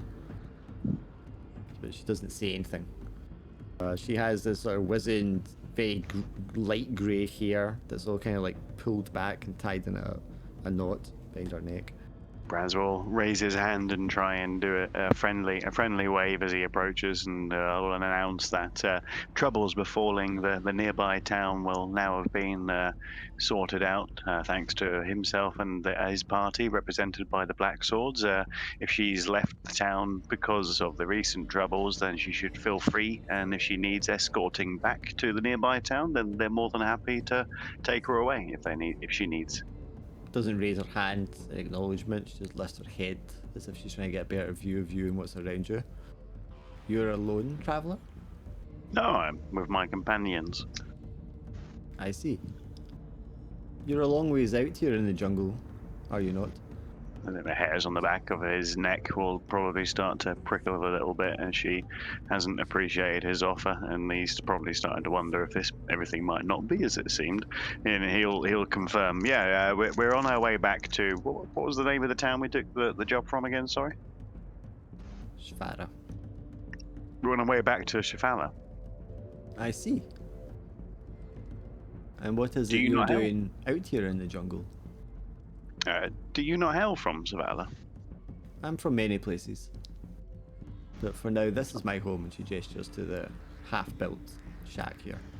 Oh well, my mistake. I assumed you were setting up here because of the recent dangers that had befallen Zavala. See, the people had been raided by bandits, and we had been hired to ensure that they were no longer a problem. We're now on route back from said adventure, as it were.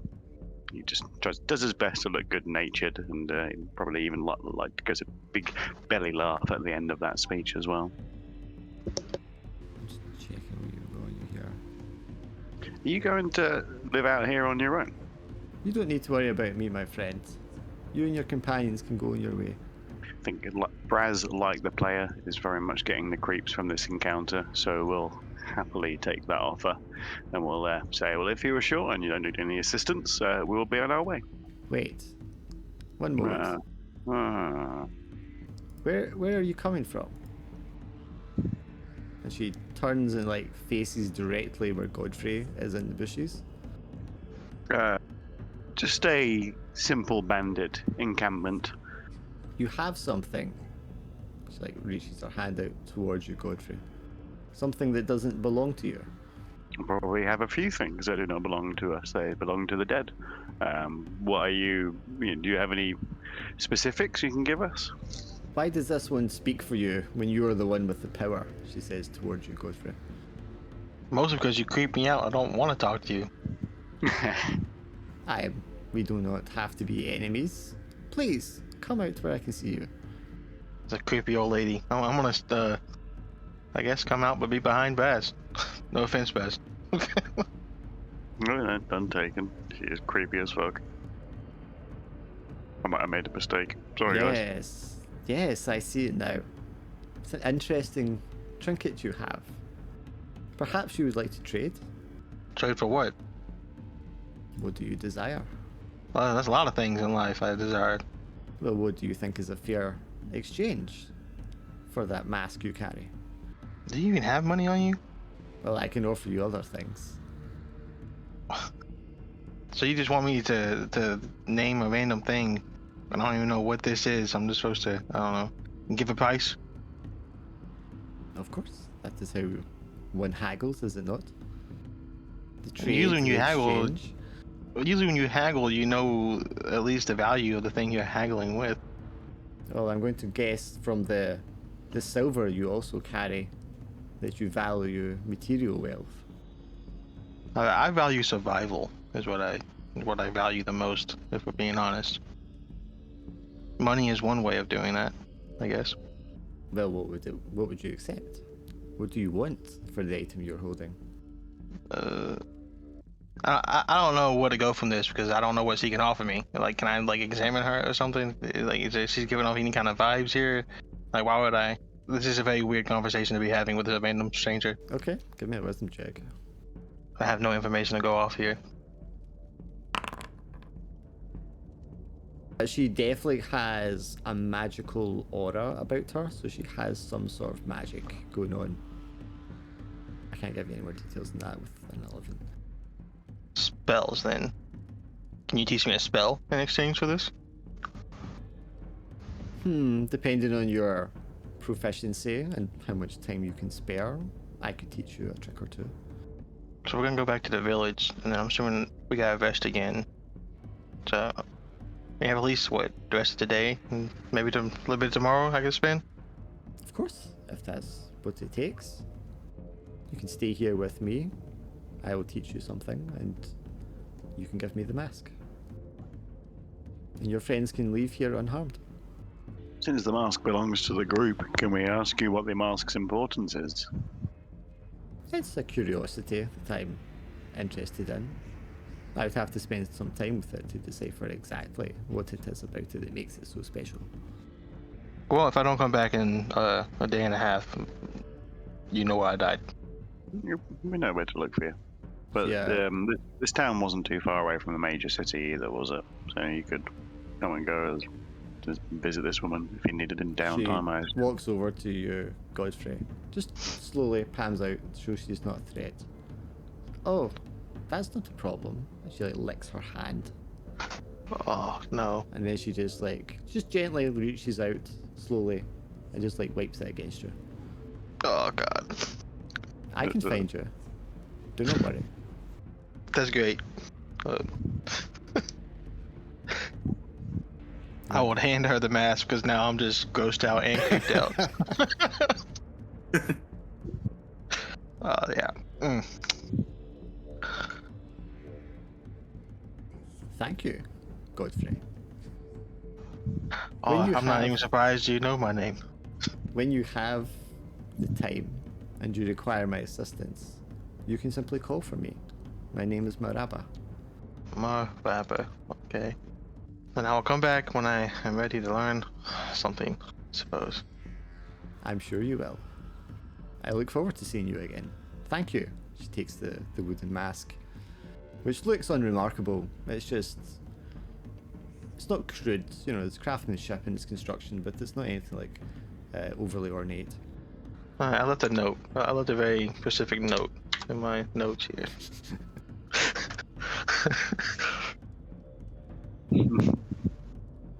I'll make sure you save it. I don't see anything in your notes. How do I save here? There's a little I've had issues having notes not Yeah, actually saving.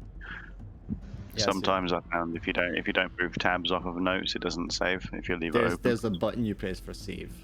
Yeah, so I'll okay. save and close out today. That's what I did. Yeah, There it is. be there. God damn it. Okay. That might be why then. You can remove the artifact from your inventory, then she'll take it. She'll bow a little bit. And she doesn't it's not like she seems to walk backwards. She just sort of seems to just move, and then she is back to where she was standing a second ago. Oh, let's not fuck with Baba Yaga. It was a mask. I was kind of interested in it myself. I was like, I wonder what I could do with a mask. The temple artifact. Maybe someone in the city would know something. I also didn't consider we returning any of this stuff back to the village. Not the temple artifact. That's a temple. I was like, okay, so this isn't the villages. This is a temple artifact. It's okay. We still got that silver chalice. I did take that. Yes. After that attack, you want to make a roll again? Oh no, sorry. You'll get back to you'll get back to where you've left the people, the elder and the two guys. You come back and you can hear one of the soldiers that were tied up yelling as they hear you approach. Captain, is that you returned? I did forget that detail. I walk up with a stat face and sort of my battle scars. So he says, unfortunately, your captain, he passed away in the great battle we held to save him. That's a great battle. You escorted him to his death. Well, your friend here needs assistance, and they nod their head over in the direction. You see the old man Dax leaned up against a tree, blood kind of pouring out the side of his belly, and he's got his hand over it, trying to shove like leaves on it or into it to like stem the bleeding. Shout Braz over. Braz! Oi, oi. Oh, my friends, you've returned. Not a moment too soon. How fares it? We've cleared that den of vipers. Unfortunately, none of the townspeople were left behind. His whole demeanor just falls, and he sinks a little bit, like physically, and, like stumbles. He's clearly actually quite badly wounded here, but you can see that it's just like whatever was like energy or what was sustaining him just kind of like drains away from him in that moment, and he uses his staff to kind of just like support himself. You could heal him first before you cast his spirits. Yeah, I was going to say I'll catch him as he stumbles in an attempt to not lose the spell by. Where's the homebrew rules again? No, actually, Exhaustion. I can't take any exhaustion on, so You'd have I'll to attempt drop some. to. You're at this Yeah. camp. You could stash it here in this little camp. Something. So I'll stash the flint and steel then. Apparently, it doesn't take anything. The stimulants. We don't need drugs right now. Yeah, so I'll turn the failure into a not loss spell. Oh, right. Well, that's no exhaustion. Oh, That's no, spellburn then. Oh, okay. So can I increase that by 1 to get a success out of it with exhaustion? Sorry. No, it's spellburn you have to take for that, which means you lose a point in a stat somewhere.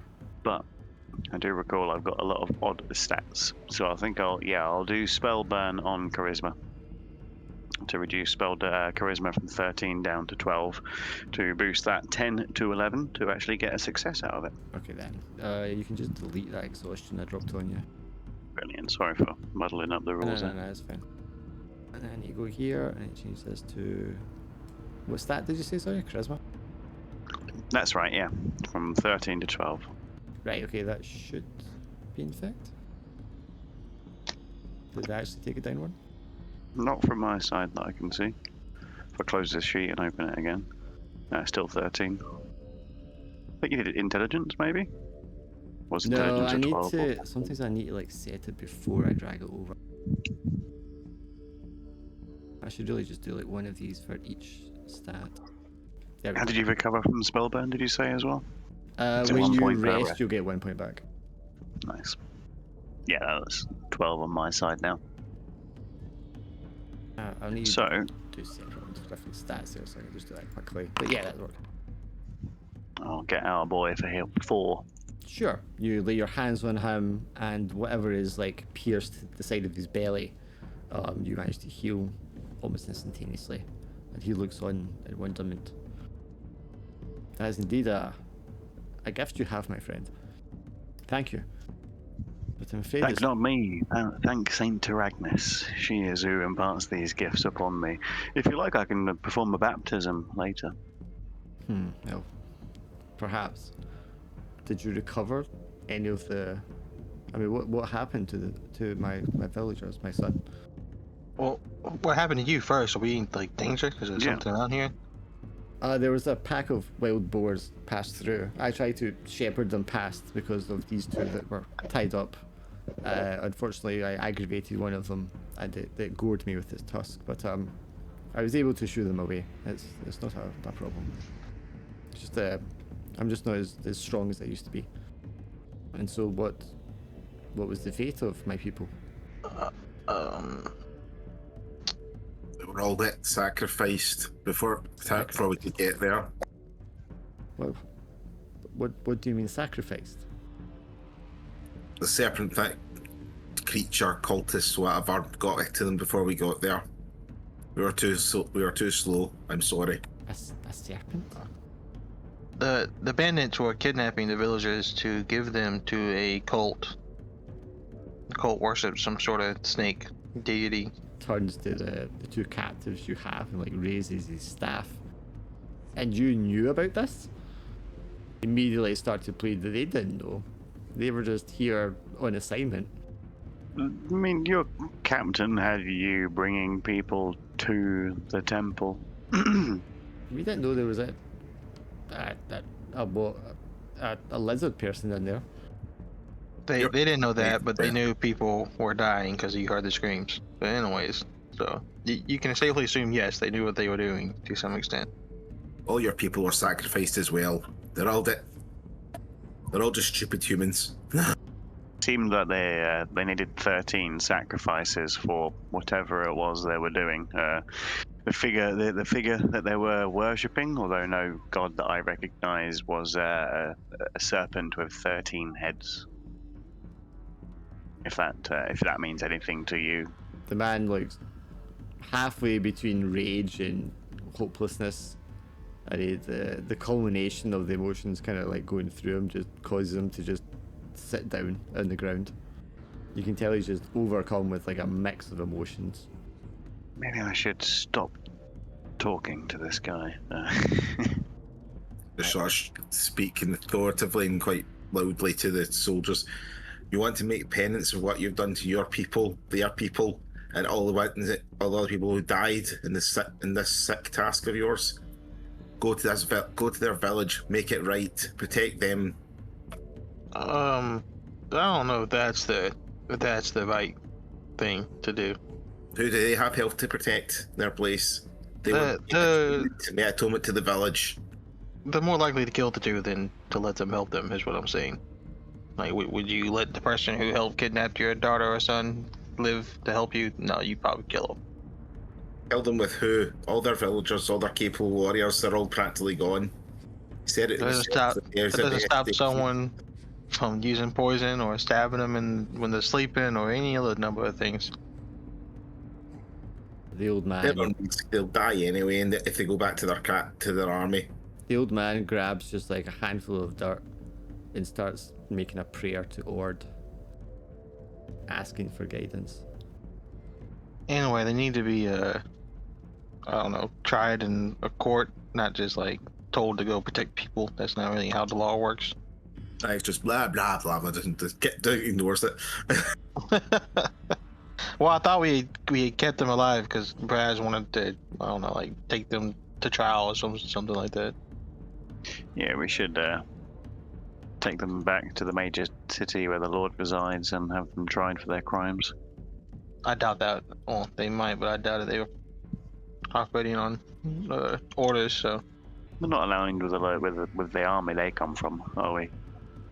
I don't know about that actually. Yeah, is it part of the same country, or is it like because these this kingdom is made of two cultures: the Rapage, where you are, and then the Kavarsh, which are in the north part. But it's the same kingdom, the Varenth. So right, so these will still be the kingdom. So yeah, still be kingdom soldiers. Yeah, they're still taking accepting unlawful orders. I'm sure the local lord would be interested in learning of this. I mean, in general, what would be the common sense? What would happen to these soldiers? I mean, if they were following legitimate orders, maybe nothing. If they were found guilty of, executing civilians, that would be a very harsh penalty. I'll still get thrown under the bridge anyway for what they've done. No one's wanting to hear about the fact that they're getting sacrificed to some serpent god. Well, I mean, we left no witnesses. We can let townie justice get eked out on these guys. I don't know what my god would feel about that, but if there's a chance they'll get away with what they've done due to the local law system. The old man just looks up at you all, just a blank expression on his face, and the colours all like faded from his dark skin. He's just like, so what happens now? Your choice. You paid us to take out the bandits. These technically are the bandits, so your choice. I think he was asking more in like the grand scheme of things and not about the prisoners. I'm sorry to say it, man, but you just keep living like this. You can go get your people from the temple and give them a proper burial and then move on with your life. Yes, that's the thing to be done. He uses his staff to pull himself back to his feet. I must return to the village and tell the others. His mother must know. People there deserve a burial. They shouldn't be left in such a place. Yeah, definitely need to go back and Yes. Bring of them back. course, he like just absentmindedly starts wandering back off in the direction of the village. oh boy. Is he the one that was supposed to pay us? Didn't they already pay us? It would be the blackswords that would pay you. Like, 'cause he paid the black swords itself, so from that. Yeah, we just gotta get like confirmation the job's done. I don't know if he's gonna give us a paper or what. Sign something, I don't know. Can you sign this for me? To say yeah, that yeah. we If I, did our after we hours? just told you your son and all your villagers are dead, I'm gonna sign this. We need this invoice stamped. Yeah. Just fill in my timesheet for me. I'm not sure how else you get paid around here. Like they gotta have some kind of confirmation system, right? Yeah, it would be like a written confirmation or something like that. Well, let's not let the old man get too far ahead of us. What do you want to do about your two captives here? Yeah, drag them along. You go. Drag them along. So how are you doing that? That's figuratively, not literally. Like tell them to get up and walk with us.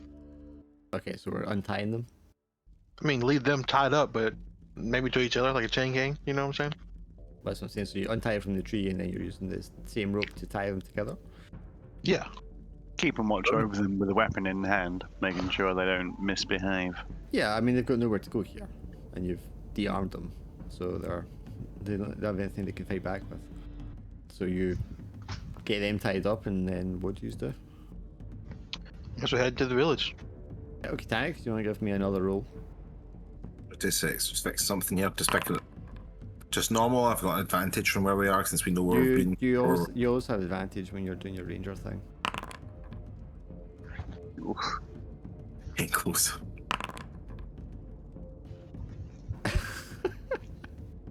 I'm not going to be doing that.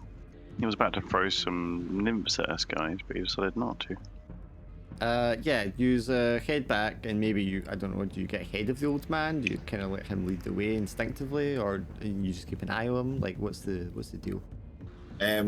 He sort of knows where he's going, so I'm sort of letting him lead the way, and I'm just sort of keeping watch on what we're trying in our travels, in case anything comes by. Okay, you're leading by, and he's just almost in a daze walking through the woods. Not really seem to be paying too much attention. They're just acting on instinct to avoid things and move a certain way. When you hear like the sound of sobbing, like a woman sobbing, off to the right somewhere in the trees. That's not a problem, man. It's not our problem. Keep on walking. We'll just keep going back to the village. He's in the base and following back. Okay, I mean you can choose to ignore it if you want. I'm not heroic, so no. You Yeah, I'm not. specifically Not a hero are here. yeah, specifically not heroes. Yeah. Okay, in that case you can just dismiss that. Let's see, I need to do one more. Alright, this one's different. Can you give me a strength check, Tannic? Yeah, I mean you're following the old man, and he seems to like wandered off into like a particularly dark region between the trees and the bushes. Just very, the canopy is very dense, so there's very little light getting in. It looks like the kind of place you probably wouldn't want to wander into without checking out first in case something's in there. Assuredly enough, like something reaches out from the darkness and just kind of like wraps itself around his torso, and it comes out also for you, Tannic, and there's just, you react instantly and just kind of like push back against it, and this giant like pincer reaches out and tries to just like snip you, but you're able to like use your strength and just like push it apart and stop it from snipping you. The rest of you might see the form of this giant scorpion arise from the bushes. Oh god. Oh, looks like we've made a new friend. We've made a good fluffy new friend. Here we go. Put I mean, these guys in as I well. guess scorpions do have hair. They have bristles, that is right. Yeah. These two will be going last. Oh, the scorpion goes first. Nice. Well, I suppose it did ambush you, so then it's going to try and sting the old man. Ooh. Is this where the old man turns out to be very, very dexterous? I mean, for whatever reason, that is definitely not going to get him. So I guess it does like go to strike him after it's grabbed him in its claws, and he just kind of like bats it away with his staff, just like parries the stinger, and it's going to have like absolutely no effect on him at all. Does he just get one attack? He gets one sting. Seeing Tannic fend off the other claw, I want to go at the claw that's holding the old man and try and just give it a big old wallop as I heft my morning star up over above my head and do a big old overhead swing with it, and getting my shield into play at the same time. And what about a 9 for against its AC? Not good enough. Remind me to give the old man a old dash a turn at the end here. Oh, no. This is how you do it. This is how you do it. Durdle starts charging in with his scimitar. Right. Like, what? Also ineffectual as your scimitar just slashes ineffectually against the carapace. Oh, it's going great. This is going great. We don't have luck yet, do we? It's all been used, or has it been restored? Sorry, you should Wait. all have luck back now. Yes, because you did rest. Do you want me Okay. to use my luck, guys, to try and hit it? Excuse me. I might have also felt like using my luck to hit it as well. Sure. I mean, you can both reroll if you want. Yeah, should we both go for a reroll there? Well, I'll let you go first, Raz, and then we'll Sounds see good. if I need to. You never know. You might do 50,000 damage. What? Or 8. He might do 8. You know. It may explode. It may be 8 to the power 8. Dirty 20. Not quite the crit. But there's some damage. Oh, you a little bit in there. And I will use my luck. Oh, that explodes. Just keep rolling ones. Wait, it exploded? Yeah, if you You roll roll a minimum one. damage, you explode. So you keep rolling the damage. So another d6. Oof. There we go. That is a hefty crack against its carapace. Now hang on a second, you are 19 years before. Okay, Godfrey. Yeah, I want to move back away from it. I mean, you're How far can? Everyone I How far- see. so you're How far can I move exactly before in I can? terms you're can I- near distance from it right now. So if you were to move near distance away from it, you would then be far distance away from it, and that is not a distance it can cover in one. It can cover in one turn. But can I cast the spell and then move? Yes, you can. Okay. Well, we're gonna cast a spell, then I'm gonna move afterwards. Mm-hmm. I don't have many spells left, so I'm just gonna cast only one I have that's useful. Your D4. Uh, I really need to find yeah. a description for that, so I can put the button in it. 1 damage, but it can't see me anymore. They can't target you. But I'm still gonna Yeah. move back. I'm still gonna- You're now out of Right. range and visible to it. Yeah. Can it see you but not the crow if you cast it through the crow? That's my next turn. The crow will get back in the danger zone. The crow's just. I'm just imagining the crow just like, this is a very weird job that I've got. At least he gave me a really good hat. Straining to get all 8 eyes of the scorpion under control. We do specific attack areas to it or something, or we just better just. You can do well. You need to like spend a turn doing an intro to try and identify the weak area that you want to target if you want advantage against like the area. But I mean, you can specify narratively where you strike it. But I mean, mechanically, it's just going to be the same. No. I mean, if you wanted to, you could attack it and go for like the stinger or the claw to disable the stinger or the claw, I suppose. The old man's still technically in the claw, but we've been attacking the canopy, so we'll just attack the same spot they're attacking anyway. So Yeah. let's go whacking time. Whoosh. Smash. I keep looking at the damage types against the damage type its armor's good against, but usually rolling so high it doesn't actually matter. Flash two-handed finesse. Yeah, I'm just checking something. That is definitely enough to kill it, so you can describe how it dies. Basically, I see that they've pure smashed it. It's by cracking its sort of close to its head and that, and I basically just sort of jump up with the spear and just slam it right through him. The glaive. Oh, my yeah, glaive, just drive it glaive right through it. slash Yeah. Yeah, the whole thing just sort of like twitches a couple of times and goes limp. You can all get 1 XP. Oh, thank God.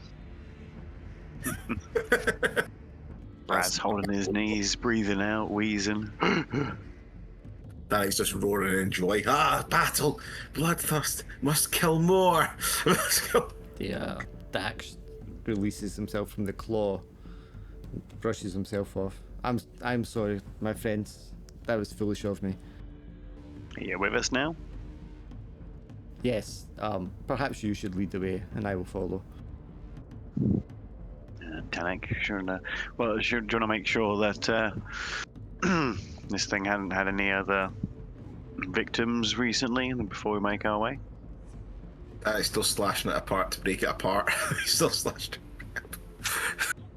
Although I think we've already agreed that we can't carry anything else, didn't we? We got pack mules now. Oh, we got the guys, they can carry stuff. That's true. Do I need to roll to see what I could... No, is it for Tet thingy we did last time? I had to tan it or something last time. You don't need to roll anything because it seems whatever it's devoured recently is going to be here, like in the area where it's like rested under the bushes. There does seem to be the body of like a traveler, adventurer, or some sort. It's basically just like a skeleton at this point. But there will be some iron spikes, a rope, a torch, and a crowbar. I think we can. Guys to carry like the torches and stuff or something. Yeah, if you can stack any more torches, and certainly pick that up. But I think we're all good for everything else, aren't we? Do you want to press on then, Tanek? Yep, he calms himself down after slashing it that many times. Okay, right, off we go. The rest of the day passes without event, and as the evening begins to draw in, you reach the village at the edge of the jungle. Or the clearing in the jungle where the village rests. Dax is like, I suppose you'll be needing something for your guild master. We'll need confirmation, yeah. Was when you discovered the bodies, was any of our belongings there? The silver they took, or there was a holy artifact in my belongings as well. It was like a wooden mask. I don't suppose that was there at all. I was only able to retrieve a couple of sets of armor myself. I'll look to the other group, the other members of the group. We found some silver. I'll give them 24 silver. Just knock that off your sheet. 24. I thought you only took 15 or 16. Yeah, I'm giving them extra because the fact is we've all got extra, plus all the armor we're going to sell and stuff, so... Yeah, I think seeing you do that, Raz will hand over the 16 that he also picked up as well. Plus they've got a PSA anyway, so technically the money's coming back to us in the end. Wait, why are we now doing the right nice thing? This feels wrong. It's from the right nice people / has a lawful deity, so don't look at me too hard. Mine's just more the fact we've got to stay here overnight and they might just try to try and rob us. So this would feel less entitled. So the rest that they had, we left there. I will also give up my 15 silver, I suppose. You're also soft. Since I'm not gonna comment at all on the fact that I gave away his artifact that I didn't think was his. I think that if 3 of you give him silver, he then looks over at Durdle.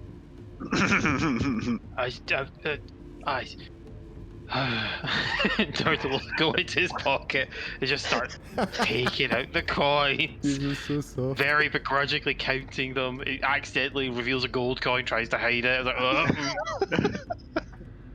You don't have to give him. I wouldn't snitch on you. Is what I'm saying. Like, no, it's like it's this peer pressure. He's just like, no, but he will pay. I think 10 of the silver. Sure. So he'll give 10 of the 15. You see, as you give him the last silver there, Durdle, you just see a tear form in the corner of his eye, with which he wipes away.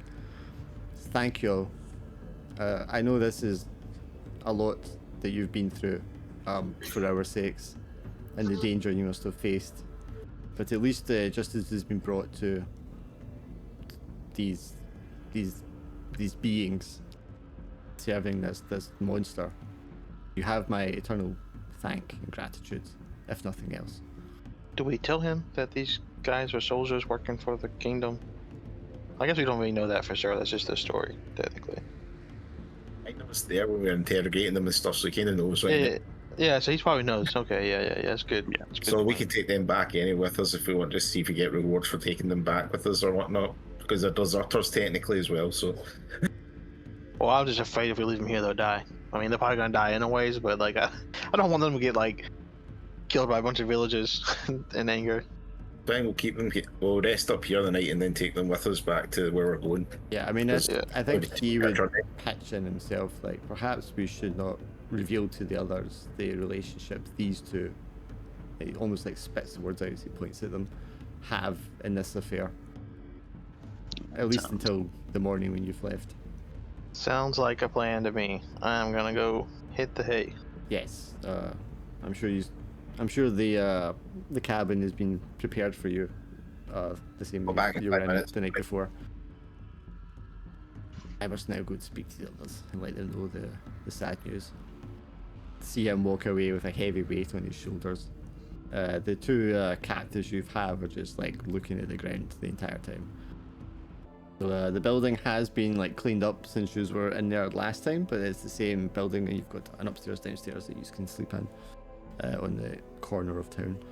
Or anything you want to do, or do you just want to hunker down and get the rest in? Could be good eavesdropping on the town meeting that's about to probably happen. Seeing as I didn't get good rest the night before, I am heading straight to bed. It's a few of you with exhaustion, isn't there? Yeah, I still got 3 exhausted on me, so. Okay, so just Braz wants to go and attend when the news is given. Yeah. I was thinking it might be best to keep watch over these 3 as they try and get some good rest, but I think he's also interested in seeing how the town takes the news, what their next plans are, if they involve them. Yeah, I mean, they're going to like sit down, have their meal and that kind of stuff before they actually bunk down for the night anyway. So you come over to the sort of central building, you're ducking in through the doorway. The women and children have gathered in mass. Like everybody in the village is there to listen to Dax explain the fate of their men, their sons, their fathers, their husbands, and how they won't be returning home, and what this might mean for the village's future. There's lots of crying, grieving, arguments break out, and then eventually they kind of fall into the conversation of like how the bodies are to be retrieved, who's going to go out to fetch them, and the logistics of that, and who's going to be like responsible for it. And then Dax will lead them all in a prayer to Ord.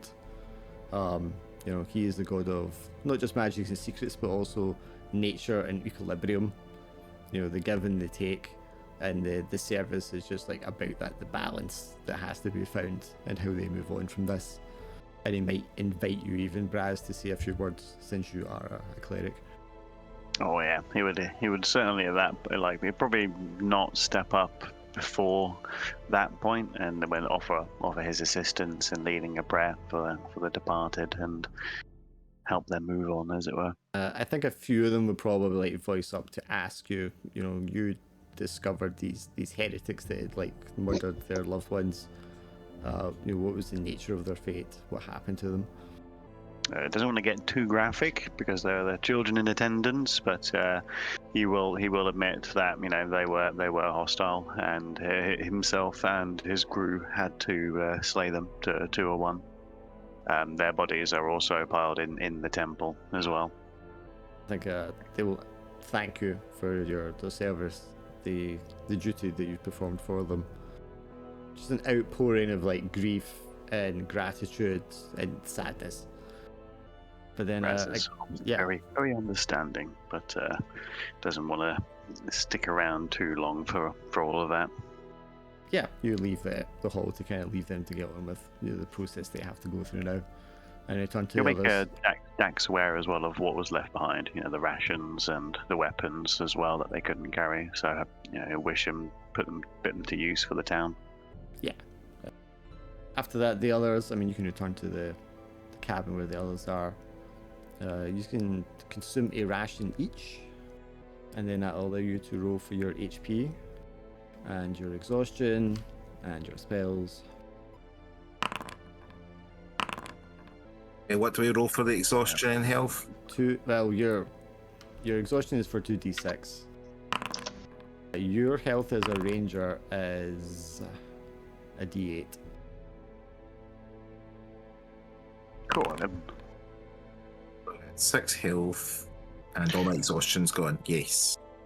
Oh, and Braz, your spell burn will get removed as well. Nice. While we rest, can I roll for my herbalism for the day? Sure, yeah. You definitely have time to do that before you sit What down. was spells you said? D4, a D4? 1d4, that's how many spells that you've forgotten you can get back. So 2. I have forgotten exactly 2. Assume that'll just be a herbal curative then, that roll 21. Where's the table for it? Is it on your talent? It says... Yeah. 21 you can be whatever you want, because it's the highest. I've got 3 healing herbal curatives, which is a 2d8 health cut heal. So I'm back in 2d6 again. Sorry. What's he got? He's got 3 curatives now. What's that? I was just seeing how many curatives he has in his inventory now. And anything you had stashed at the camp or left here in the village, obviously you'll be able to retrieve. And then on top of that, you will all get 4 XP. Woo! Ooh, I'll level up. Nice. Hey! Because it's 3 for the I quest. thought you would have leveled. 3 for the quest and 1 for surviving the quest. Hey.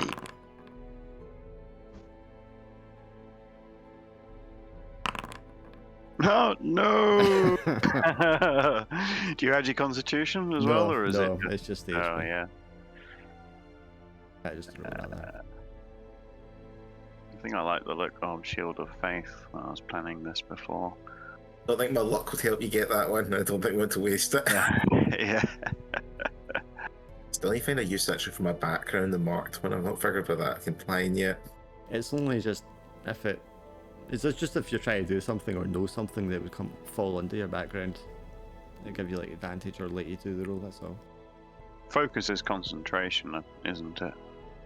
Yeah, because you've got to maintain the spell, so you've got to roll every round to make sure you keep it maintained. Glorious. Nice, it carried over the 1 experience as well.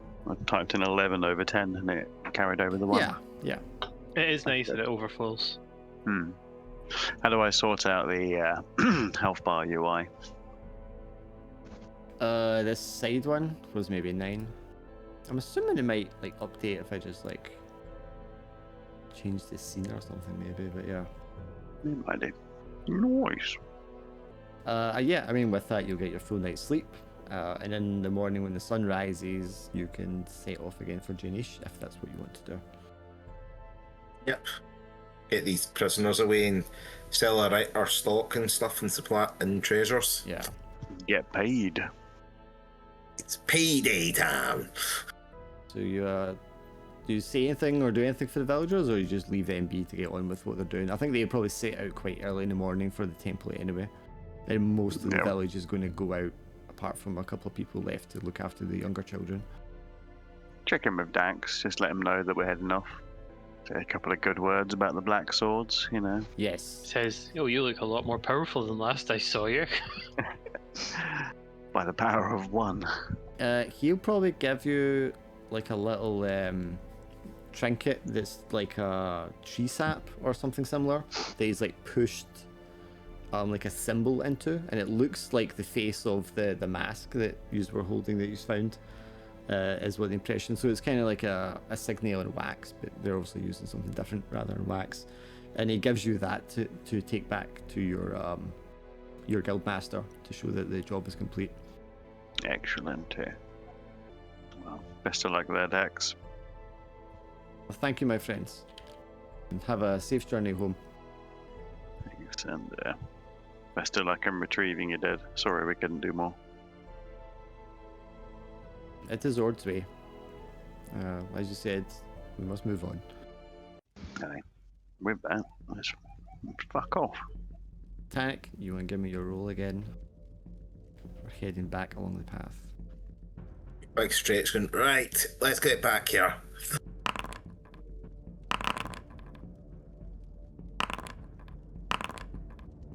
Oh, they are hostile. Uh-oh. Well, guys, you know that means more XP. What does this mean? Huh. Quick, whilst he's stumped, kill him. I try to think, I'm going to roll a different enemy because that just doesn't make sense. The unicorn's attacking us. Oh yeah, okay, this makes much more sense.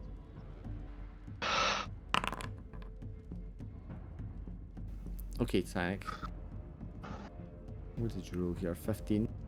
It's a weird thing because you're going to roll, you get advantage, but they're still going to attack because they're hostile.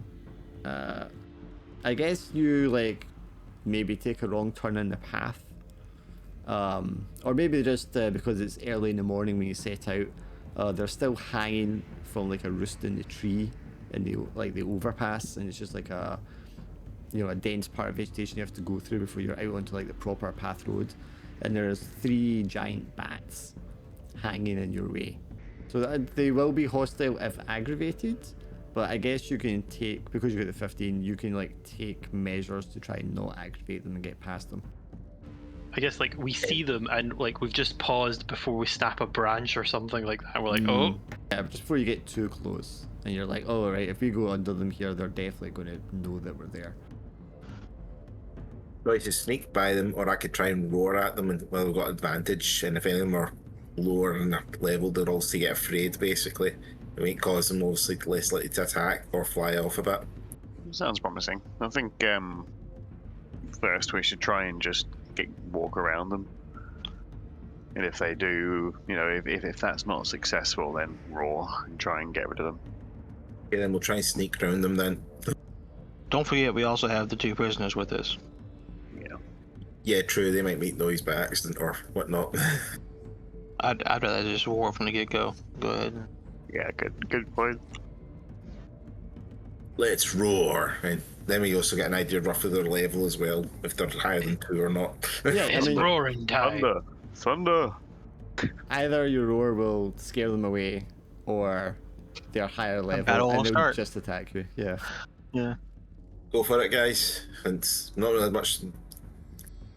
I don't know, up to yourselves. We go for it. Go for I have no faith in my ability to sneak by them, so. Okay, let's just roar then. Yeah, true. Fortunately for you, they are equal to or lower than your level, so your roar will cause them to flee, and they will simply, in terror, like extend their massive wingspans, and you realize, oh shit, those things are like really fucking big. That would not have been nice to fight against, especially because they're airborne, and the 3 of them, one after the other, just like take off through the trees at speed. Good job. Nice, tactfully dealt with. He's just very proud looking that sort of like, and sort of like if he had walking on 4s, he's sort of like a proud way of like pausing away. That's what he sort of looks like. Peacocking as he leaves. He's strutting. Okay, yeah, we got it. He's strutting down there. That's what I was looking for. Interesting. Oh, that's an ominous phrase. Yeah, not a fan of that. Alright, Tannic, give me your roll again. See if you get a drop on this. Definitely. Oh yeah, rolls will list them our roll. You hear or detect, sense, whatever, what you would definitely recognize being a ranger as a hunting party. Armed men spread out in a formation pattern, moving through the jungle. They have a scout out ahead, so they are organized, and the rest of them are kind of like spread out half and half on either side of the path. Definitely sort of surrounded, or going to be surrounded. There would not be So there would not be an easy way around them or through them. Can I tell how many there is? With the 21, yes, there are 9 in total. 1 scout in the centre and 4 either side of the road. They're not just like simple thugs or bandits, these are like armoured men. Not going to be easy to take out, basically. Do you think we hide or announce ourselves?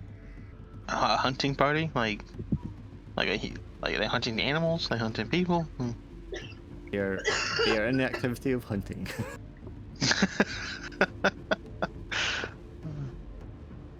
Thinking, Godfrey, if you're crow, you got hypnotite, you got your hypno spell back, haven't you? I do. Yes. You can maybe hypnotise and knock out their scout. So that means we'll have whatever the scout will be able to inform them what we're doing, and then we could also flank and take out at least basically just a few of them on the left side or something. So it stops it. So we've got sort of the advantage. Should we try and talk to them first instead? So how about I stay hidden, right? And then the crow will be within the scout's eyesight. You guys talk to him, and then if things don't go good, I can hypnotize. And if things do go good, then we can just walk by. We could throw the 2 prisoners we've got right in front, tell them to walk ahead, and that, let them see what happens with the bandits walking and seeing them. I don't think they'll make a good first impression. Like how far spread out are they? I'm assuming they're within yelling distance, but are they within like looking distance of each other? Can they see the scout? The scout will be within like near distance of the closest party member on either side of the path, the road, and then they're spread out in a line, either direction. They're all definitely within like line of sight with each other. Huh. Or within shouting distance, so they know they can keep in touch with each other. I would definitely like to bunch up on one side, but then still try to talk. Well, there's at least something happens while on one side, so maybe it would take the other ones a little bit longer to get to us. So I'm sort of thinking, if you disable the scout, so the scout won't alert them, so that means we can usually get through to one side of them. And then obviously, if we need to distract for the other side, we send the 2 prisoners running up the middle, which will distract the other side, trying to go through there. Or while both of them are trying to pincer the 2 guys running through, we can then obviously pincer them. Yeah. As cruel as it sounds, worst comes to worst, we only need to outrun our prisoners. I'm not sure you can make the prisoners run into danger like that. Like if they're gonna run, they would just run away from the danger. They are also wearing the same armor as your prisoners, Tanic. Oh, Same uniform. that's good information to have. I'm still down for talking first. Well, I think they wouldn't be too happy with us having soldiers captured. Yeah, that complicates things. Should we speak to them? Or for... I imagine Tanic spots the scout and the guys and then runs back to tell you guys what it's seen and what you do. I mean, we probably have enough time to try and hide, get away from them as quick as we can. Try and avoid this whole mess ahead of time. Can't avoid them because the way they're positioned and stuff, so there's no way to actually avoid it. It's not impossible to avoid them, I said it'd be difficult. The jungle's a big place. If we disable the scout, like I said, that stops like their big eye line sight, so that means it gives us a chance to sneak around them or sneak away. Put someone high alert there. If we disable the scout, then they'll... Okay, the first question you need to ask yourselves: are we assuming they're hostile from the get-go? Is that the plan? I'm not. But I'm assuming if they're wearing the same armor as these 2 guys, then they might not like the fact that we've got them in prisoner. Or So if we're not, say. yeah, if we're not assuming they're hostile, then we still want to, like, someone's got to talk to them. Otherwise, like, that's just the only outcome if you're not going to assume they're hostile. One of your captives pitches up. Well, we could talk to them. I don't like that idea at all. No. You've treated us fairly. I don't see any reason why this needs to be, it needs to cause trouble for anyone. He makes a good point. But you need to decide soon because you're not going to have long before they get there. What reason would you think they would be here? I'd say to the captives. What would a party like this be, wearing your colours, be out in the woods for? I mean, maybe they're from our company. Maybe they're here to assist us. Yeah, I'll look to the rest. I'm gonna go ahead and Hide behind a tree. My gut also Yeah, tells me to definitely. avoid them. Well, I just it's taking too long to come to a decision, and I already know what the decision is going to be, so I'm just going to hide behind a tree. It's going to involve murder. It's going to involve Ours are violence theirs. of one kind or another. Is what it seems like to me. So I'm I just mean, going to go ahead and hide behind a tree. There's a distance between you. You could retreat. You could move off to the side into the jungle and try and disappear. You could try and lie low somewhere and hope they pass you by. You could try and approach them and talk to them. You could set the captives over to talk to them, or you could attack them. I mean, these are all options. I like the idea of retreating and circling away. Maybe even leaving the captives for them to find, retreating and circling away. Do that, because then if they're going to help their captive friends, we're circled. That gives us time to get away and everything and move. So we'll do that idea. Because what we're going to get for these two anyway in the end of. So you want to dump these two as like a stalling tactic, kind of. Mm-hmm. And then peel back and circle around, peel back to the village. Yeah. Run off blindly into the jungle. I mean, what's the idea here? Circle around them so we can continue still where we're going. Yeah, we don't want to lead them back to the village. I mean, the captives can probably do that well enough for themselves. But if we retreat a decent amount and then try and, Tannic can try and find an alternative path that circles around them forward. I don't want everything just to be Tannic making rules as we're traveling either. So why don't we have Tannic try to find a path around them? Because you've got advantage to that, Tannic. And then which of you has the worst dex modifier? I have a +1 modifier. Mine is I have zero. a -1 there over here with a 9. So that'd be bad with the worst decks. So assuming Tannic can find a route around them, which he does, then we're going to go by the slowest member of the party, or the most cumbersome, which is Braz. Definitely. So you can give me a dex check, Braz. Oh wow, I was going to say you need an 18 because there was like skilled guys that are on the hunt, like looking for people, but that's exactly what you need. Just hones in, he gets that focus face.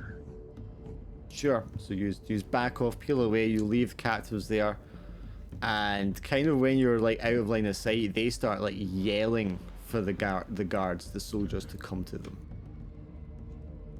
Okay, I'll wait for all this guy done, 'cause I didn't want to drag out any. But like when we peeled away, I was gonna leave the crow behind to listen in. Yeah, sure, I think you could do that. And he'll like, They come when we in. peel off, he'll just fly up into the trees. They come in.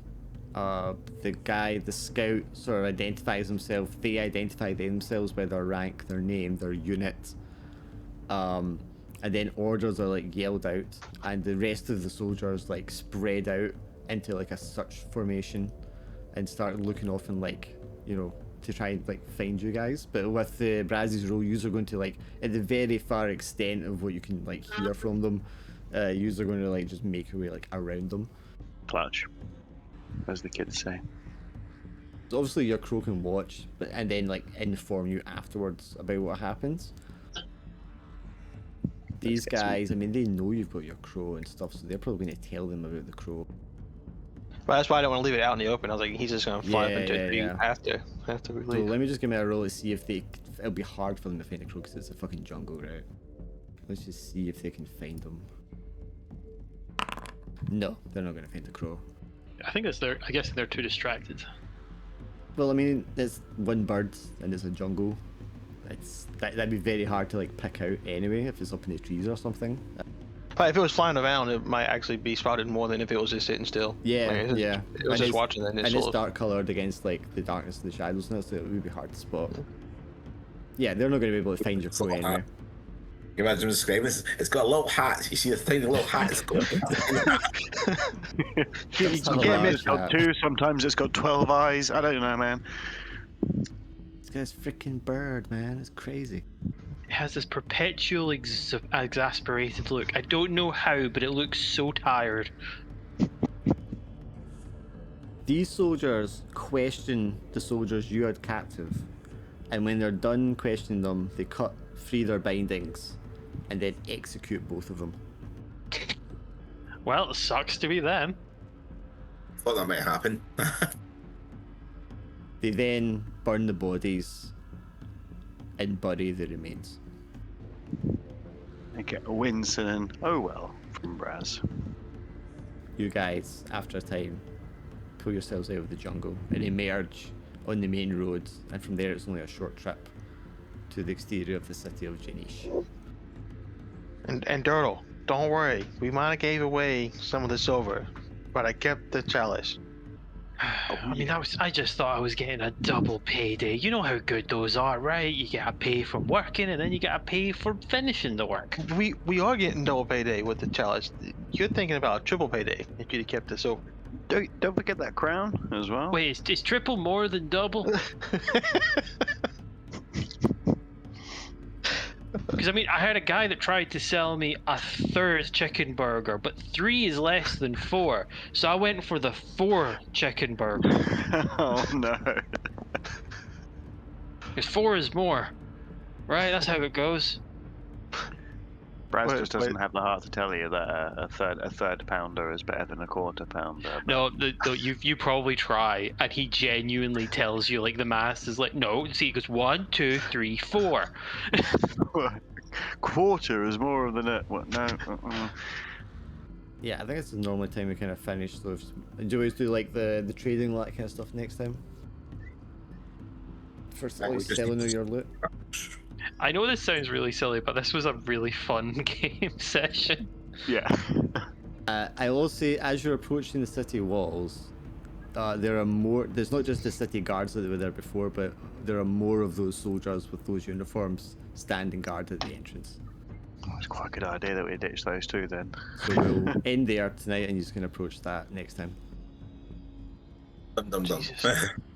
And we can get through before word from that hunting party reaches.